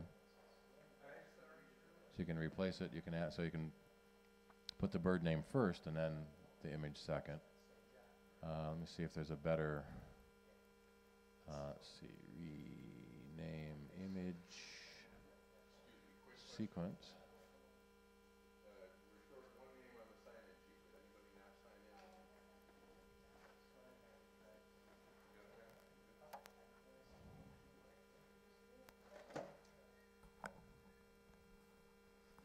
Okay, are we back?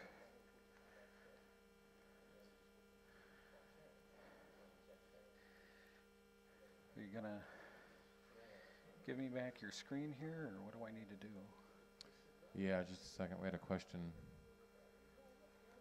about renaming photo titles. I remember there was a program called a Better Finder Renamer that had a lot more options than that. The regular Finder renaming does. So this batch renames title. So there's one to batch change. Excuse me. Yes, there's a couple of them in there. So yeah, Google rename photo title, and you should find different options.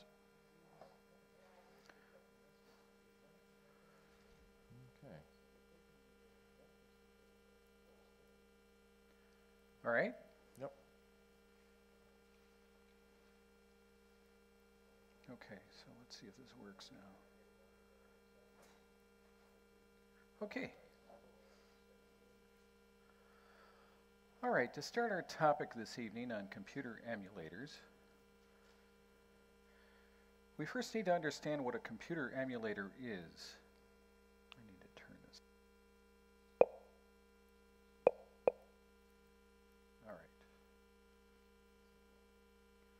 It is simply hardware or software that enables one computer system called the host to behave like another computer system called the guest. Well, why do we need them? Well, to fight obsolescence. Obsolescence is the state of being which occurs when an object, service, or practice is no longer wanted, even though it may be still in good working order. Obsolescence frequently occurs because a replacement has become available that has more advantages compared to the disadvantages incurred by maintaining or repairing the original. Moore's law is a good illustration of this. You remember Moore's law. Moore's law describes the empirical regularity that the number of transistors on integrated circuits doubles approximately every 2 years. In other words, our computer power has been doubling every 2 years for decades. Here's another chart that speculates that if present computing power continues this trend, that we will eventually have computers which will have the equivalent computing power of a human somewhere near the year 2020, which is only about 2 years away. In fact, the projection made in 2011 was that by the year 2045, our computer power will surpass the brain power equivalent of all human brains on Earth combined. Well, I guess we still have a little time left here before we need to ponder this idea more, but it is a good example of obsolescence, as long as we are still the ones who don't become obsolete. Sometimes obsolescence is driven by a desire to increase corporate profits. Many people insist that this is indeed the case. Of course, developing computer software takes both a lot of energy, frustration, time, and money. No one wants to have to reinvent the wheel, especially if it isn't really broken. So it may be better or easier just to write a computer software emulator so you can continue to use your old software. There was so much interest in computer emulators that even as far back as April of 1988, a computer user asked in a letter to the editors at Compute magazine if a Commodore 64 could emulate MS-DOS. Their reply was, yes, it's possible for a Commodore 64 to emulate an IBM PC, which uses MS-DOS, in the same sense that it's possible to bail out Lake Michigan with a teaspoon. Anything is possible, but some tasks just are not worth the enormous effort in trying to achieve such a goal. Anyway, moving on, there are two ways to emulate other computers. The first way, as we said, is with hardware emulation. Here's a good example of hardware emulation. Remember the old Apple IIe computer? If you opened one up, you'd find that it had hardware expansion slots. You could take a computer hardware card like this one, which had an IBM processor on it, and simply plug it into a freeze slot on the motherboard. You could then reboot your computer and tell it to boot from the IBM card in the slot you just plugged it into. Of course, Microsoft made one too.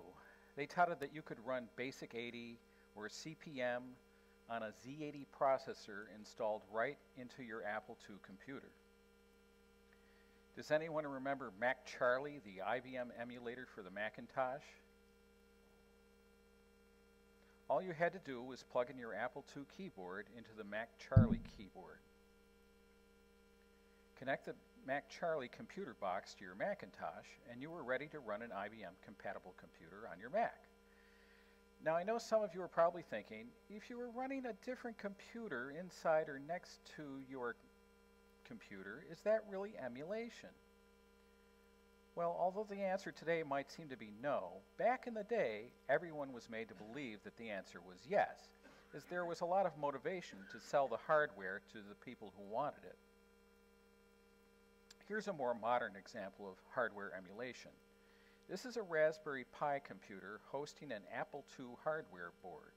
It turns the Raspberry Pi computer into an Apple II, so you can play your old Apple II games, etc. I found this interesting website at ivonics.com, which tells you how to set up these various Raspberry Pi Apple II emulators. You can make one emulate an Apple IIe or even an Apple II GS. Now, the second way to emulate other computers is with software emulation. Here is a list of software emulators. Note that the DEC PDP-10 and the IBM computers are in that 64-bit list. In the 32-bit section, note the IBM mainframe, the Amiga, the Apple Lisa, the Macintosh with the 6800 CPUs, the Mac Power PC CPU, and even the DEC VAX. In the 16-bit category, you see the Apple II GS, the DEC PDP-11, the IBM PC or XT, and AT compatibles. They also stand out. In the 8-bit category, notice the Apple, Atari, and Commodore models. Also of note, the Timex Sinclairs and the Radio Shack TRS-80. Now, the TRS-80 was probably the first portable computer that a friend of mine in college purchased that I had a chance to work with in 1980. There are even emulators for old PDAs and original calculators. Now, if you go to wikipedia.org and look up the list of computer emulators, when you are picking a computer software emulator to try, look for one that is more recent so it has a better chance of running on your current computer. In addition, try to find one that uses an installer. Some emulators require the use of Unix-based terminal application to install them properly. If you are not an advanced Unix user, you should probably stay away from those. So what are some reasons why you might want to use a computer emulator? Well, software developers need to be able to quickly test software they are writing, whether that is on a PC for an Android phone, or on a Macintosh to emulate an iPhone, or for some other device. In Xcode, many times software developers will use an iPhone simulator to test their code. So what is the difference between an emulator and a simulator? Well, the difference between emulators and simulators is that emulators mimic the software and hardware environments found on the actual devices. Simulators, on the other hand, only mimic the software environment. They otherwise have access to all of the host system's hardware resources, such as disk space, memory, and processor speed. Apple always stresses the importance of device testing because the iPhone simulator does not emulate an iPhone processor, disk drive, or any memory constraints. Another reason you might want to use an emulator is because you may have a very expensive obsolete software package such as Quark Express or Autodesk's Maya 3D Art software that you paid thousands of dollars for that doesn't run anymore in a modern computer. Maybe there was no inexpensive upgrade path, but you would still like to use that software for some project if possible. A free computer emulator just might solve your problem. You might want to be able to run your old software just for nostalgia reasons, to recall all of the old good days when you ran all of that cool software that you wrote. Now, my goal was to run my old Apple II GS favorite software and games on my Mac. Now, first of all, there's some legal requirements. The legal requirements to run an Apple II GS computer emulator are: first, you must own an old Apple II GS so that you have access to the computer's ROM firmware. Either in working or non-working order is acceptable. Ownership covers the Apple license agreement. And secondly, you must own a copy of any software that you intend to run on your emulated computer. That covers your software copyrights.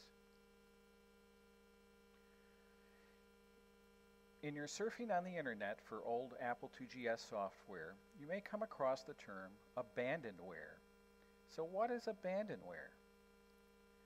Abandonware is software ignored by its owner and manufacturer for which no support is available.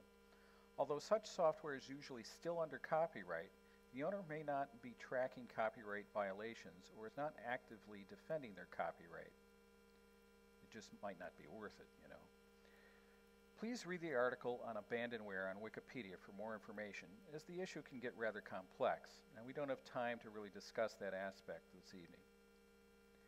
During my internet surfing, I found a website totally dedicated to Apple IIgs public domain software and abandonware. They also had a very interesting disclaimer. Let me blow this up so that you can see it better. This is what it says. What is the Apple IIgs is a backup site. Its principal service is to provide working copies of software that were once commercially available but are no longer widely available due to their age. The majority of the software contained in the archive is commonly known as abandonware, although the term carries no legal clearance to obtaining this software. Anyone who downloads software from the site is only legally entitled to do so if you have already bought a legal copy of that software, accepting that some of the software available on the site has been reclassified freeware or was already available as shareware or freeware. It is the responsibility of the individual to check whether the software they download from this archive was already legally purchased. There are 4 other clauses, which I will let you read for yourselves if you visit this website. My main point is that abandonware does not mean that it's free to you. You must already own a copy of the software that you want to download and install. So don't use this opportunity to become a software pirate. Moving along now, I found a wonderful Apple IIgs emulator for my MacBook Pro called Sweet 16 by Sheppyware. Sweet 16 is an updated, new, and improved version of Bernie to the Rescue Apple IIgs emulator, which was available a number of years ago. It has a good installer and will run on Mac OS 10.6.8 up through our current Mac OS High Sierra. Okay, well, let's see how well it works. So I'm going to go into my applications, and I've got a folder called Sweet 16, and I put my old Apple IIgs hard drive in there. You need to turn mirroring back on. Oh, good point. We're Command not seeing F1. anything. Command F1. I never do things that way. It's faster and easier. I know, but I'm a visual guy. What can I say? Okay, so now we're probably seeing it better. And let me blow this up a bit. I'll go to full screen. And did that work? No. I've got nothing. It's still thinking.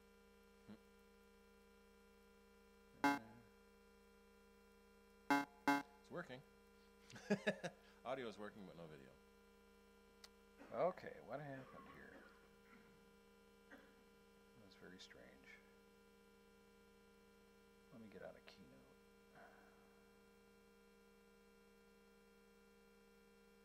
Let me get out of the system prefs. All right, let me try running this again.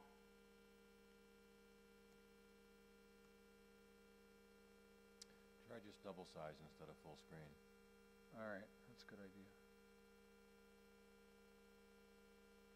Okay, so you can see that I'm now running the equivalent of an Apple IIgs here inside my Macintosh.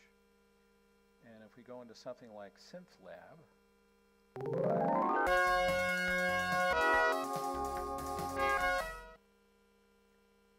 and if you remember this old program, you could run various sequences. I think there's the B song here. Try that. And this uses the original Ensoniq chip emulation that was in the Apple IIgs. And it's true to its nature.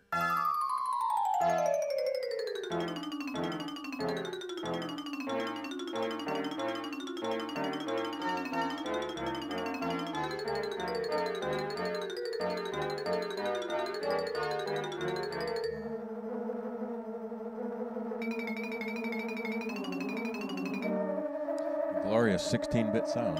Yeah. Yeah, it's more than 8-bit. This is 16-bit then. That was the S in Apple II GS, graphics and sound. That's right. That's what it was. So you see that works beautifully. Let me get out of that particular program.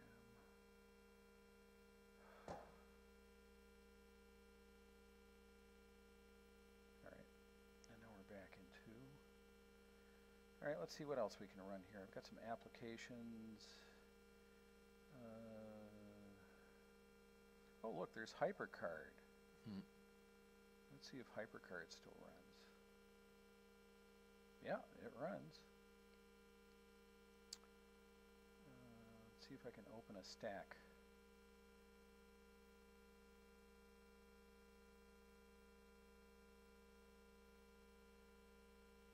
I've got an old game that I wrote way back, 1994 or something like that.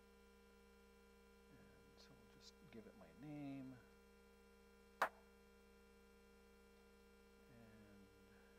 Energy.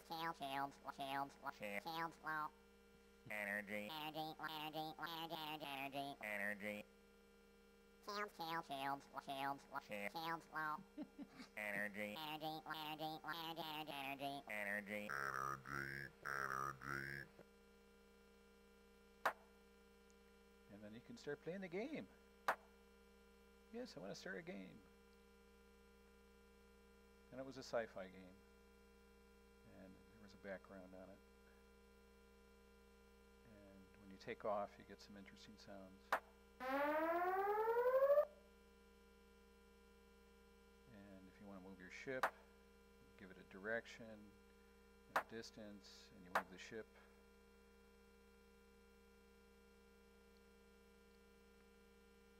It'll go from one quadrant to the next. And I can show a grid so that you can calculate where you're going better. And you can fly around and have fun. So it all seems to work very well. I'm very impressed with it.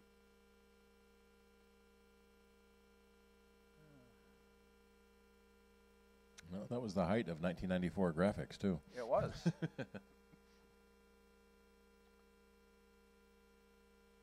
see. Oh, I know. Anybody remember AppleWorks GS? That was the precursor to ClarisWorks.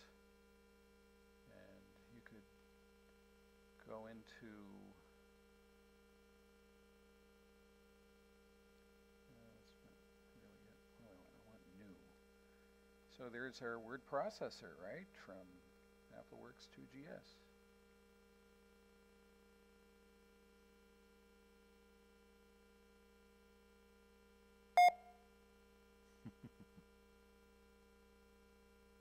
Makes all the old sounds. Open Battle Chess. Yeah, I can open that in a second. Remember Apple Paint? Apple 2GS Paint? Let's see, I guess I gotta say new with that as well. See? Still works after all these years. Alright, you wanted to see Battle Chess.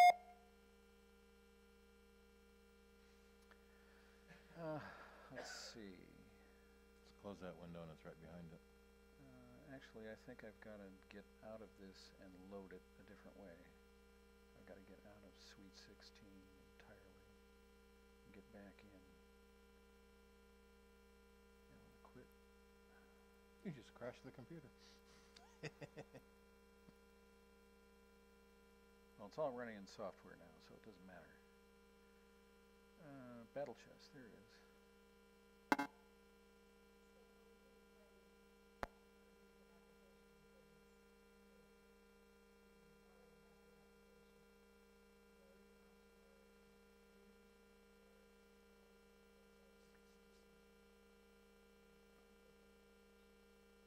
Well, I had my hard disk drive, I imaged it eons ago because I didn't want to lose anything. And I knew someday I'd be able to do this kind of thing, so.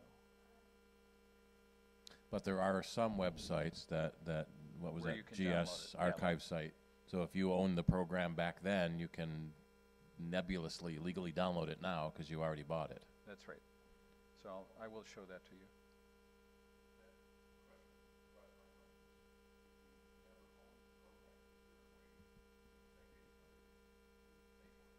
There is. You can go to eBay. You will notice that there's quite a bit of vintage software out there that's still the original stuff, and you can buy it there. But a lot of times the company that published it doesn't exist anymore, so you're just buying a used disc from somebody else. That's right. It's thinking. Okay, it made its move. All right, I'm going to take this pawn. Now sometimes the emulator runs too fast. Which is why that action is taking. Yeah, so that was Too quick. the two pawns actually just literally fought each other. But since the modern computer is so much faster than the old one was, it takes place too fast. Some of the emulators have a speed dial where you can turn it down to match the original speed.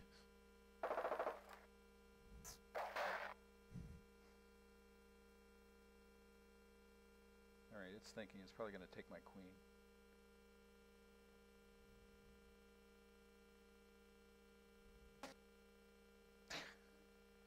So you see, it still works. All right, let's see if I can find that other website. It's one of my bookmarks.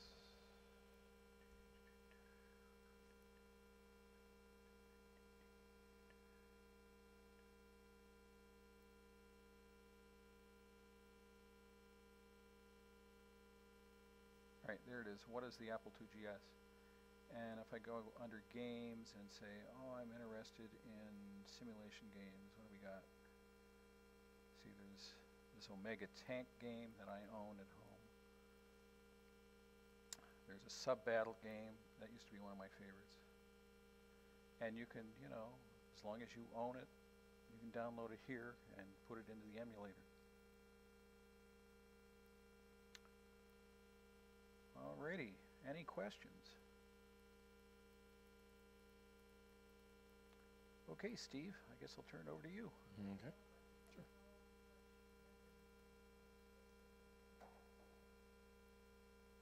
Not much, because the old machines, 140K was a giant floppy. yeah. Memory was, what, maybe 4K, Yep. 16K? 16K if you were lucky. Yeah.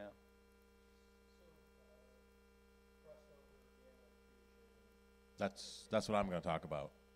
No, those are virtualization. That's which what is I'm going to different. talk about. So Yeah. he's going to cover that now. What about what about that Mac emulator you found with Dark Castle on it? Do you remember where that was? That at archive.org? The Internet Archive is also archiving a lot of these old games and are playable on the web because the modern computers are so fast they can play the old games. And a lot of them are available at archive.org. Yeah, no, the Dark Castle game, I think, was an Apple II GS game. And then Mac. It was one of the And first then games I Mac bought after on my that. Mac. Yeah. Okay, so they must have moved it. In ported it over. 1985, Dark Castle was the adventure game. Yep. No, I got the Dark Castle one from here. Yep, Enhanced. enhanced. The Apple IIe enhanced. I think that came with 48K of RAM, didn't it? Yeah, Ooh. yeah, Yeah. not much. All right. Can you turn off mirroring? Sure. And then we don't have to run that through there.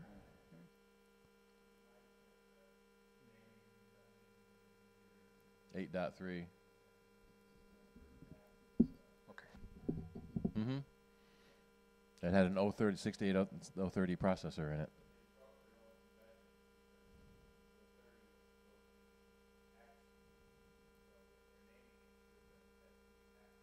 Yeah, yeah. There was the Mac, the Mac 2, the Mac 2X was the expansion of that, and then the SE, and it should have been SEX. Then there was the FX, because that was too effing expensive.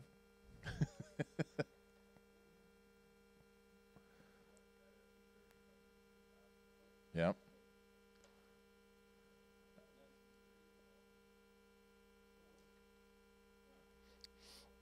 I remember a company I worked with at the time would rent computers to do jobs and then just bill it all back to the company we were working for. And I remember one time when we rented an SE30, and when I turned it on, it was an SE on the inside. So somebody had rented an SE30, pulled all the guts out, put the old SE guts in it, so that there was a $1,000 price difference, and then returned to the rental, and no one caught it at the rental store. I've heard about that with cars, too. People will rent cars, take the high-performance packages off, and then send it back as a regular car. All right, so virtualization is same sort of concept, but technically different. So virtualization will run a virtual computer inside your computer. It's different than an emulator. So the emulator, the big thing with the emulators is it has to mimic a completely different processor. So the Apple IIgs ran on a 68,000 processor. The IIe ran on the 6502. The IBM processors ran on Intel. The DEC processors had their own. The computer had their own processors. So you're emulating a completely different processor, and that's where the hardware boxes, like the Mac Charlie and some of those other boxes, they actually had the foreign to us, the other processor in them, so that your computer could send the job to that other processor to get done and then show it on your screen so you could run that other software.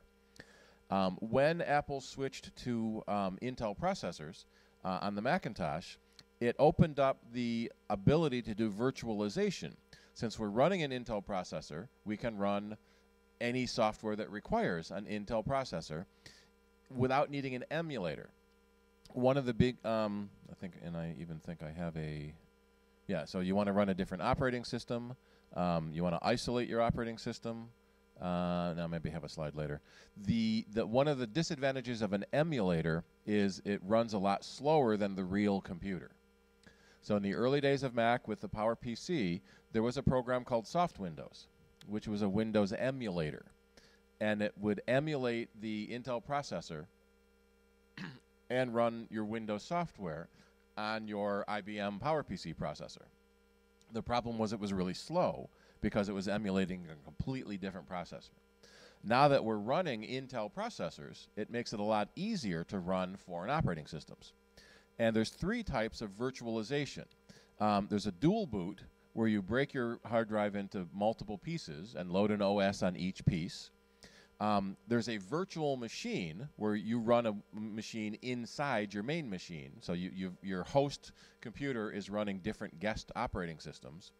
And then a new type called the transliteration.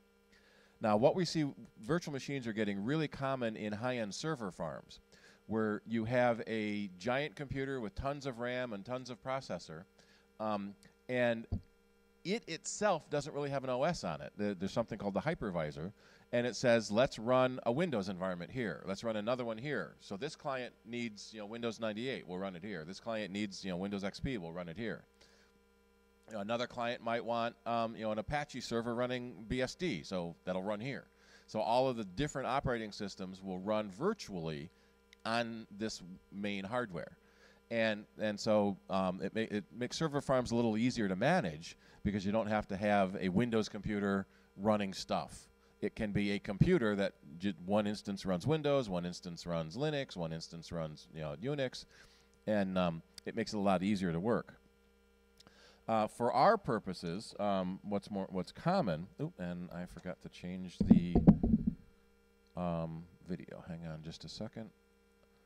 I want to turn me on and turn the other camera off. There we are. So a dual boot system, Apple includes the Boot Camp software with every Macintosh. And so Boot Camp will come free with your Mac, and when you boot into the alternate operating system, that other OS has full resources, so you're not sharing your computer with another OS. and it will run a full real Windows system as if it were a Windows PC. And in fact, since Apple uses very high quality components compared to cheap PCs, one of the best ways to run Windows is on a Mac, because you get a really, really good Windows machine. The biggest disadvantage of Boot Camp is that it only supports Windows. But that's usually the most common operating system you want to run besides your Mac OS, so that may not be that big a limitation. You do need to purchase a license for Windows, so that can be $100 or $100 for Home or $200 for Pro. And you have to reboot to get to the other OS. So that's why it's called a dual boot. I boot Macintosh only, or I boot Windows only, and you can't share information between the two OSs. So that's dual boot. A virtual machine, there's several ways to run a virtual machine. Parallels, which is about $80, or VMware Fusion, which is also between $60 and $80. They are commercial virtualization programs. And then there's a free one from Oracle called VirtualBox. This is leftover from Sun when Oracle bought Sun. So a lot of people like this because it's free. You don't have to pay for the virtualization software. The biggest advantage of virtualization is that you can run multiple OSs simultaneously. So one window is your Mac, one window is Windows, say Windows XP, another window is Windows 10. So you can run multiple OSs simultaneously, each one in their own windows. And you don't have to reboot to get from one OS to the other OS. So it's a lot simpler that way. And it is a full real Windows. Because we have an Intel processor in the Macs, it's running regular Intel software. The big disadvantage is you have to buy a Windows license. So you see that as a trend. We'll get to crossover in a few minutes. You have to buy a real Windows license, and each guest operating system you're running shares your Mac resources. So say you've got a quad processor and 16 gigs of RAM. You spin up one VM, and now each VM has 2 processors and 8 gigs of RAM. So you have to share your computer resources among each operating system that's running. So if you intend to do a virtual machine, then you probably want to soup up your computer. 16 gigs minimum, and if your computer can take more, that works. That way you can give each OS 8 gigs of memory. And with VirtualBox, that does eliminate the need to buy a virtualization software. You just have to buy the Windows license.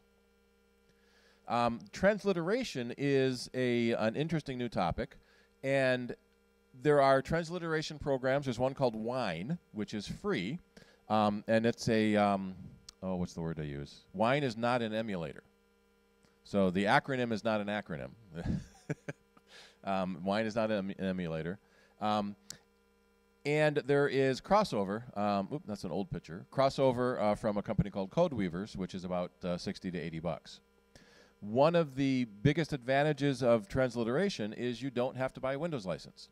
It translates the Windows instructions into Macintosh instructions, in essence. So when you run a Windows program, it thinks it's on Windows.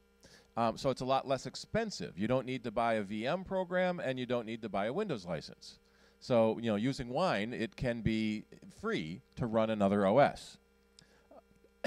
Trouble is, Wine is pretty tricky to install, and quite often you have to go into the command line to do stuff. There are several Wine ports that are trying to make it easier. There's a new one called Play on Mac that you basically put your Windows program installation disk, and it will generate a virtual machine that runs inside of Wine without you having to do any fiddly bits. I've tried a couple of programs I needed that were Windows. I've tried a DOS-only program, and that worked pretty well, too. The biggest limitation with Wine is it doesn't work with all programs. What we see, especially in the Mac world, is companies don't often have the latest version of their software available for Mac, or we're running into problems now with QuickBooks. Again, Intuit left the business accounting market for Mac quite a few years ago and then came back with QuickBooks. Now we're seeing QuickBooks 2016 as the last version for Mac. They're now moving to online. So you have to put all your accounting on the web, into its website at the QuickBooks Online site, in order to do QuickBooks banking. Windows still has desktop versions that often have more features than Mac versions. So what we will sometimes see, people will run Windows on their Mac so they can run the Windows version of QuickBooks. It's almost a little easier just to get a cheap PC to do that with, but some people don't like having two computers. And one of the reasons I bought a Mac is because I don't want to run Windows software. So that's part of it. So one of the neat things that I like on the CodeWeaver site is they have a Will It Work? So you can type in the name of a program you're looking for. Let's say QuickBooks 2018. And it will look for, oh, doesn't have, oh, thank you. No, it says Quick Look. QuickBook NS, QuickBooks 2018. There we are. And so people have tested 2016, 2015. I don't think 2018 is actually out yet. That may be the issue. 2017, let's try that. Yeah. And so there are reports on what it runs and if it runs well. CodeWeaver Crossover does have a free version you can download, so you can test out the program you're interested in before you actually pay for it. Or you can buy the full version of it. Let's see, what is it up to now? Yeah, $60 for 1 year support. Or if you want one, it's only $40 if you want just one version with no upgrades. George.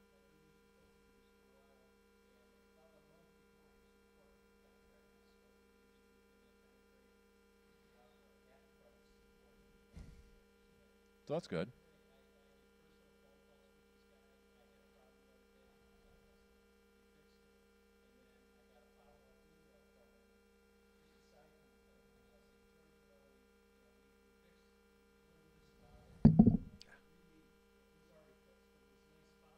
Yep. Yeah, they're a really good company, and they've been around for a very long time.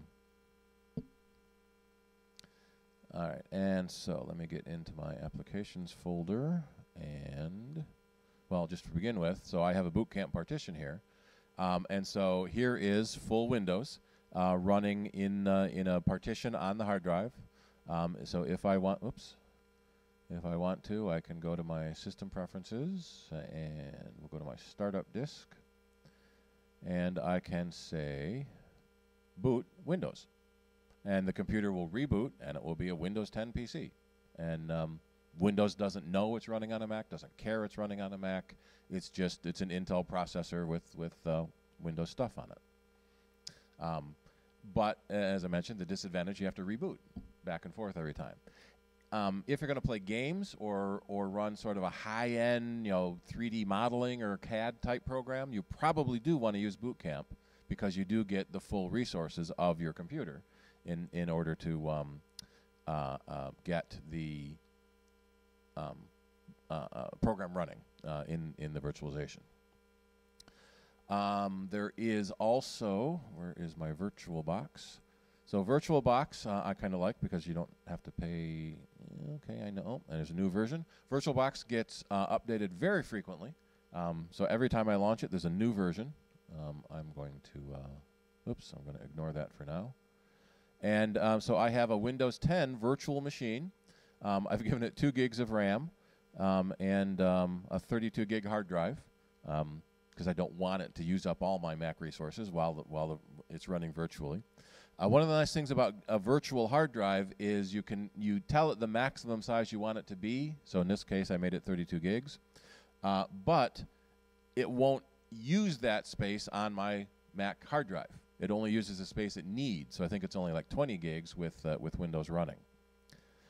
So I am going to start that virtual machine. And I am going to, I've got to remember the key, so it's left command. And now I am running VirtualBox, and I'm booting Windows. Inside my Mac, let me see what it does to the YouTube stream. And so it boots as normal Windows because it is normal Windows. It was a full, actually, what I did is I downloaded the Windows 10 trial, so I don't have to pay for Windows. And when the trial expires, I'll delete it and maybe download the next trial.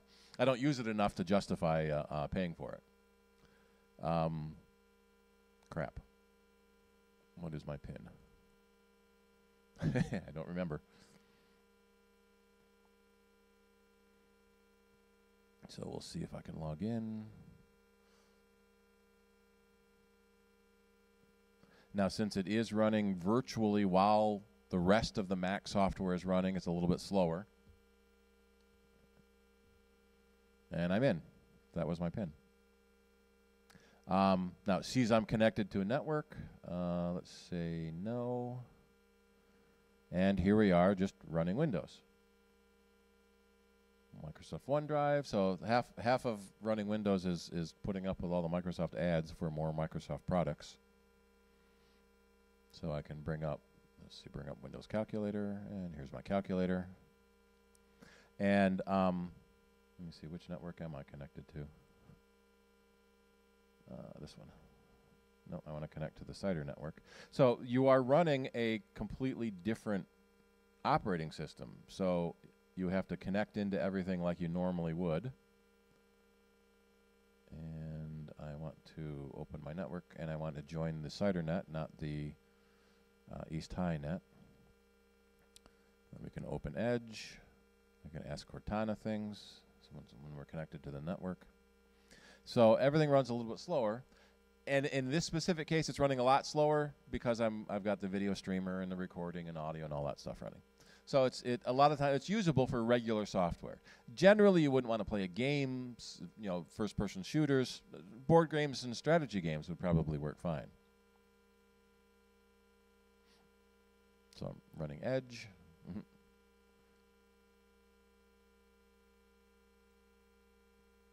And so this just lets me run Windows. Now, one of the neat things I can do is I'm going to close that window, and I'm going to save the state. And so it saves the state of the machine in a few seconds. So the next time I open that VM, it resumes from where it left off. So it opens a whole lot faster than if I have to boot the whole Windows again. So sometimes it's even faster to boot Windows in a VM because it's saving the state rather than needing to do a full boot. For grins and giggles, I loaded an Ubuntu. Let's see if this still works. I was playing with Ubuntu Unix, which is kind of ironic because the Mac is already running BSD Unix. So, so if you want to, excuse me, if you want to play with a different flavor Unix, you can. And that may be the one that was missing. I got an error. No, here we are. So this is Ubuntu Unix, and I think I'm running the XCE GUI interface. So I can open Firefox here. So if you want to play with different operating systems, you can install different operating systems as well. I was trying to install a Mac operating system in it, and it never finished because it has to reboot too many times during an OS install, but it's supposed to work. I just didn't get it working in time to come here. So Ubuntu is a Swahili word for freedom, I think it is.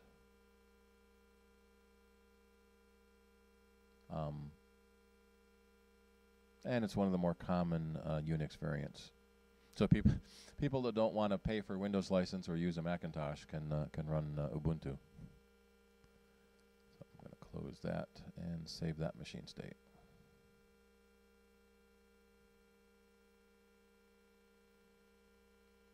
And then let's see, Play on Mac is at playonmac.com. Whoops. So that is a wine port that allows you to run Windows software without needing a Windows license. Excuse me. And I will download the current version here. And yes, I've got it. And so here's different comparisons about with running Boot Camp or VMs. because most of the expense is actually buying the Windows license. And let me go back to my folder. Do I have it in applications or utilities? Nope, it's still downloading. All right, while that's downloading, I'm going to go to archive.org and find, actually, I'm not sure where the link is, so let's archive, oops. One of the annoyances of the touch keyboard is that I keep nicking the escape key when I don't want to. So it cancels what I'm typing.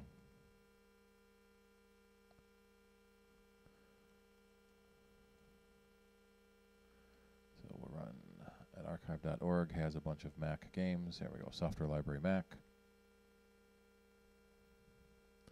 And yes, we know that. So here we are, there's Dark Castle, emulated in a web browser.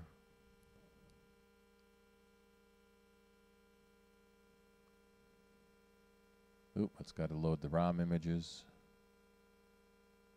So the ROM is basically the heart of the machine, and that was always the licensing issue, that Apple never licensed its ROMs to be able to make a emulator.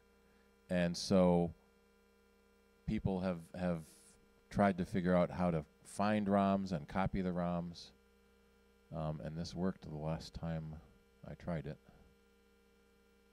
Let me restart. And this is Rick pointed out, it actually ran on the 2GS and the Amiga and the Commodore. It was a very popular game. Nope, I can't get the ROM image. This worked before. I bet there's something in the proxy server that's messing. Oh yeah, thank you. It might be my ad blocker. So let's turn the blocker off and try again. Nope. Oh, it got two of the three. So this worked when I tried it early. It's the demo gods are not smiling on us. It could be whatever it's trying to download. No, it got one this time. So it got one once, it got two once. Maybe if I keep hitting refresh, it'll get them all. It's got to get 1, 2, and 3. I'm worried about whatever that logo there is. Yeah, I didn't get any of them that time. There you go, Mac Paint version 1. Load Runner, that was the other big one I played. Wasted many a college day playing Load Runner. Nope, that's not going to work either. So a lot of the System 6 and System 7 games are available. Microsoft Flight Simulator for Mac. And that download isn't going to finish in time. And we're running out of time, too. So if you're running older software from unsupported computers, unsupported companies that are gone now, it's kind of neat. Brings back the nostalgia from all the wasted days in college. There was a, let's try Space Invaders. There was a load runner for later Macs that failed. Nope. So something about those ROMs it doesn't like.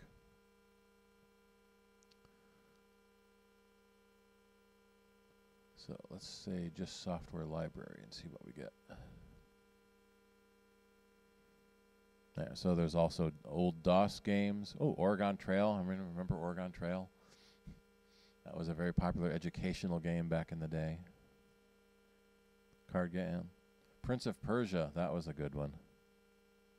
Classic Pac-Man. How's that? Oh, Prince of Persia. That's not going to work. Let's try Pac-Man. Ooh, that's a lot closer.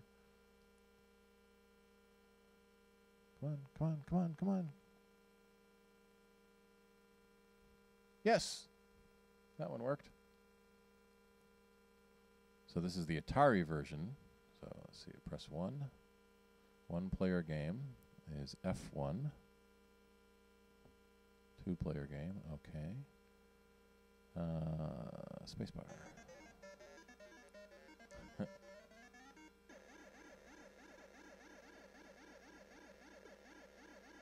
Uh-oh. Come on. Oh, down, down, down. Get him. Get him, get him, get him, get him. Nope. Nope. Ah, up, up.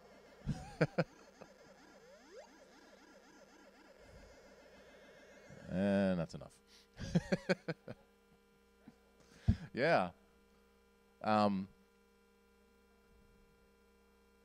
This I'm actually running from a website. So VirtualBox lets you run a different operating system. Archive.org, which is trying to archive everything on the internet, has emulators for older Mac games as well. If I want to make a new VM, I can pick what I'm putting into it, so I can pick OS 10. Now the trick is it's going to then ask me for my OS 10 installer disk. So say you wanted to run, well, two things. You want to run the old iPhoto. iPhoto 961, the last version, if you had it, may work on High Sierra and even Sierra. I've tried it on El Capitan, but you have to have upgraded it before Apple stopped distributing it. Or you can install an old version of Mac OS in a virtual machine if you still have the old installer. So that gives you the license to actually run the installation. And my play on Mac is not going to finish in time for us. But so that's a neat way to get back old software that you may have missed, recapture your youth with ancient games you whiled away the time with. All right, Rick? Yes. So kind of, it's ironic. I'm running Ubuntu Linux inside a BSD Unix virtual machine. If I really want to get crazy, now I can here. Now I'm running BSD now, so I can type in my commands. Oh shoot! What's the? Yeah. So now I'm in a terminal, just typing commands, which gets me to the Unix underlying the Macintosh graphical front end. What was it? Space Invade? No. What was it in Emacs? Emacs had a bunch of games built in that are hiding inside of Unix. I'll never be able to find it in time because we got about 10 minutes left anyway. Yeah. So the Unixness of the Mac allows you to run a lot of free and open source Unix software. There is a really good website called Alternative 2 where you can put in a commercial program. Say I want to, let's say Photoshop. I don't want to pay $700 for Photoshop, or I don't want to pay $50 a month for Photoshop. So I can see an alternative to Photoshop. GIMP is free, or Krita, PaintNet, Affinity Photo. In fact, Affinity Photo just got one of Apple's Program of the Year awards. Yeah, really good, and it's significantly cheaper than Photoshop. I think it's $50 than Photoshop. So Pixelmator, I've played with MyPaint. So here, hundreds. Google Sketch. Did Google I think sold that. CorelDRAW is still around, Windows only. So Alternative2.net allows you to put in commercial programs. Or just any program, and find alternatives that can run under your OS that may be much less expensive than what you're used to now. Final Cut was a big one. A lot of people left Final Cut and went to Premiere when version 10 came out. OpenShot, Evermedia.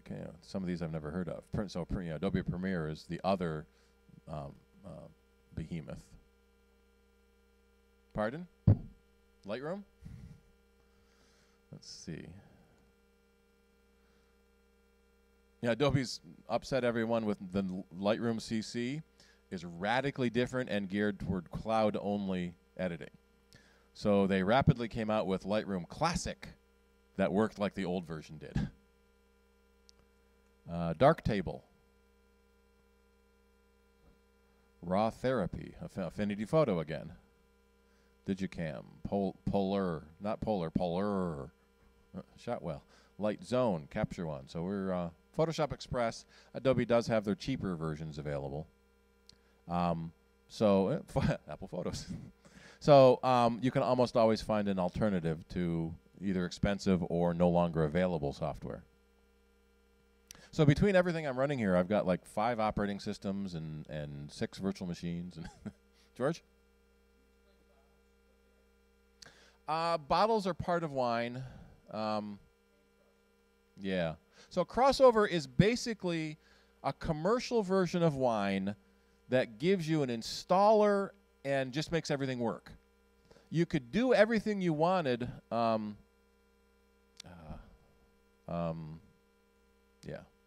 You could do everything you wanted with wine, but it's really hard to set up and configure and command lines and terminal and let's see, stop showing me wine. Here we go. So a wine bottler. So a bottle basically is a package to do wine, because we like irony and puns. So wine bottler will let you run Windows software without needing to install all the wine stuff. So it's bottled it all together in order to run easier. That's very much similar to what Play on Mac is doing as well. It's basically a wine bottle, but they don't call it that. Wine and viruses and too many biological things in our computers. Alrighty, so that does it for another month. Remember Saturday, green apples at Bob Hoy's house at 1 o'clock. Then 3 o'clock is the Q&A meeting at the JCC. While you're doing your Christmas shopping again, use the Amazon referral link, or on the shopping page of the Cider front page, we have a lot of different shopping links. Here's our Cafe Press store. So if you do want to get any Apple Cider logo merchandised, T-shirts and hats and mouse pads, teddy bear. Everyone needs an Apple Cider teddy bear. Cooking apron, sure. That's also available on the Cider front page. And for Q&A and questions and news between meetings, sound bites, Saturdays from 12 to 2 on Jazz 90.1 FM. We also do a simul-stream on YouTube like we do here at Cider. And I should also mention, for people that are not here and you're listening on the stream, we have our YouTube live stream video, and we stream during the meetings, and we have previous meetings available as well. So you can...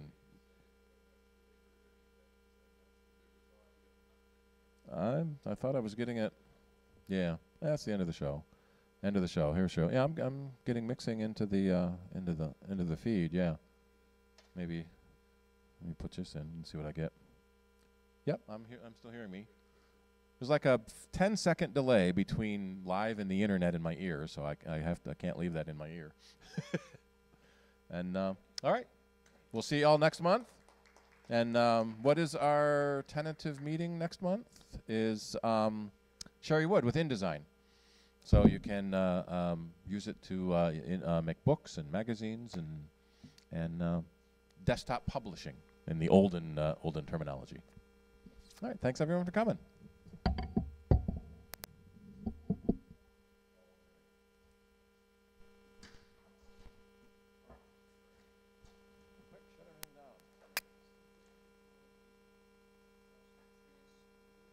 Transliteration, yeah. So it's translating Windows instructions into Macintosh instructions. Is that interpreting?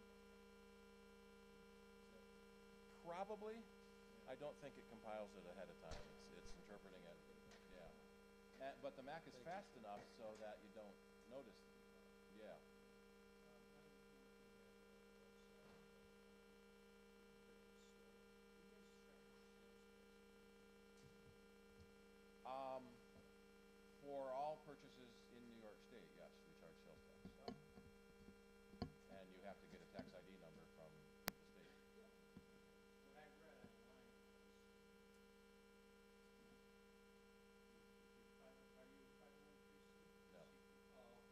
Cider does not charge tax because we are a tax exempt organization. Okay, well, what I read online was, you don't have to charge tax unless you sell on the web. So we sell some things on the cloud. We don't have to charge tax, but if we sell them through our website, it seems like we should be, I'm gonna get in touch with this lawyer who's an expert in this area, because it sounds a little ambiguous, you know, it's open to interpretation, I Yeah. think, so I'm gonna Well, find out. the problem with selling on the web, normally sales tax only happens in states you have physical presence. So selling on the web, you usually don't collect tax because then you'd have to send the tax to that state. I went to the government sites, and Right, we've run into that too. We sell to Texas. Texas collects tax from us, so we have to pay Texas. But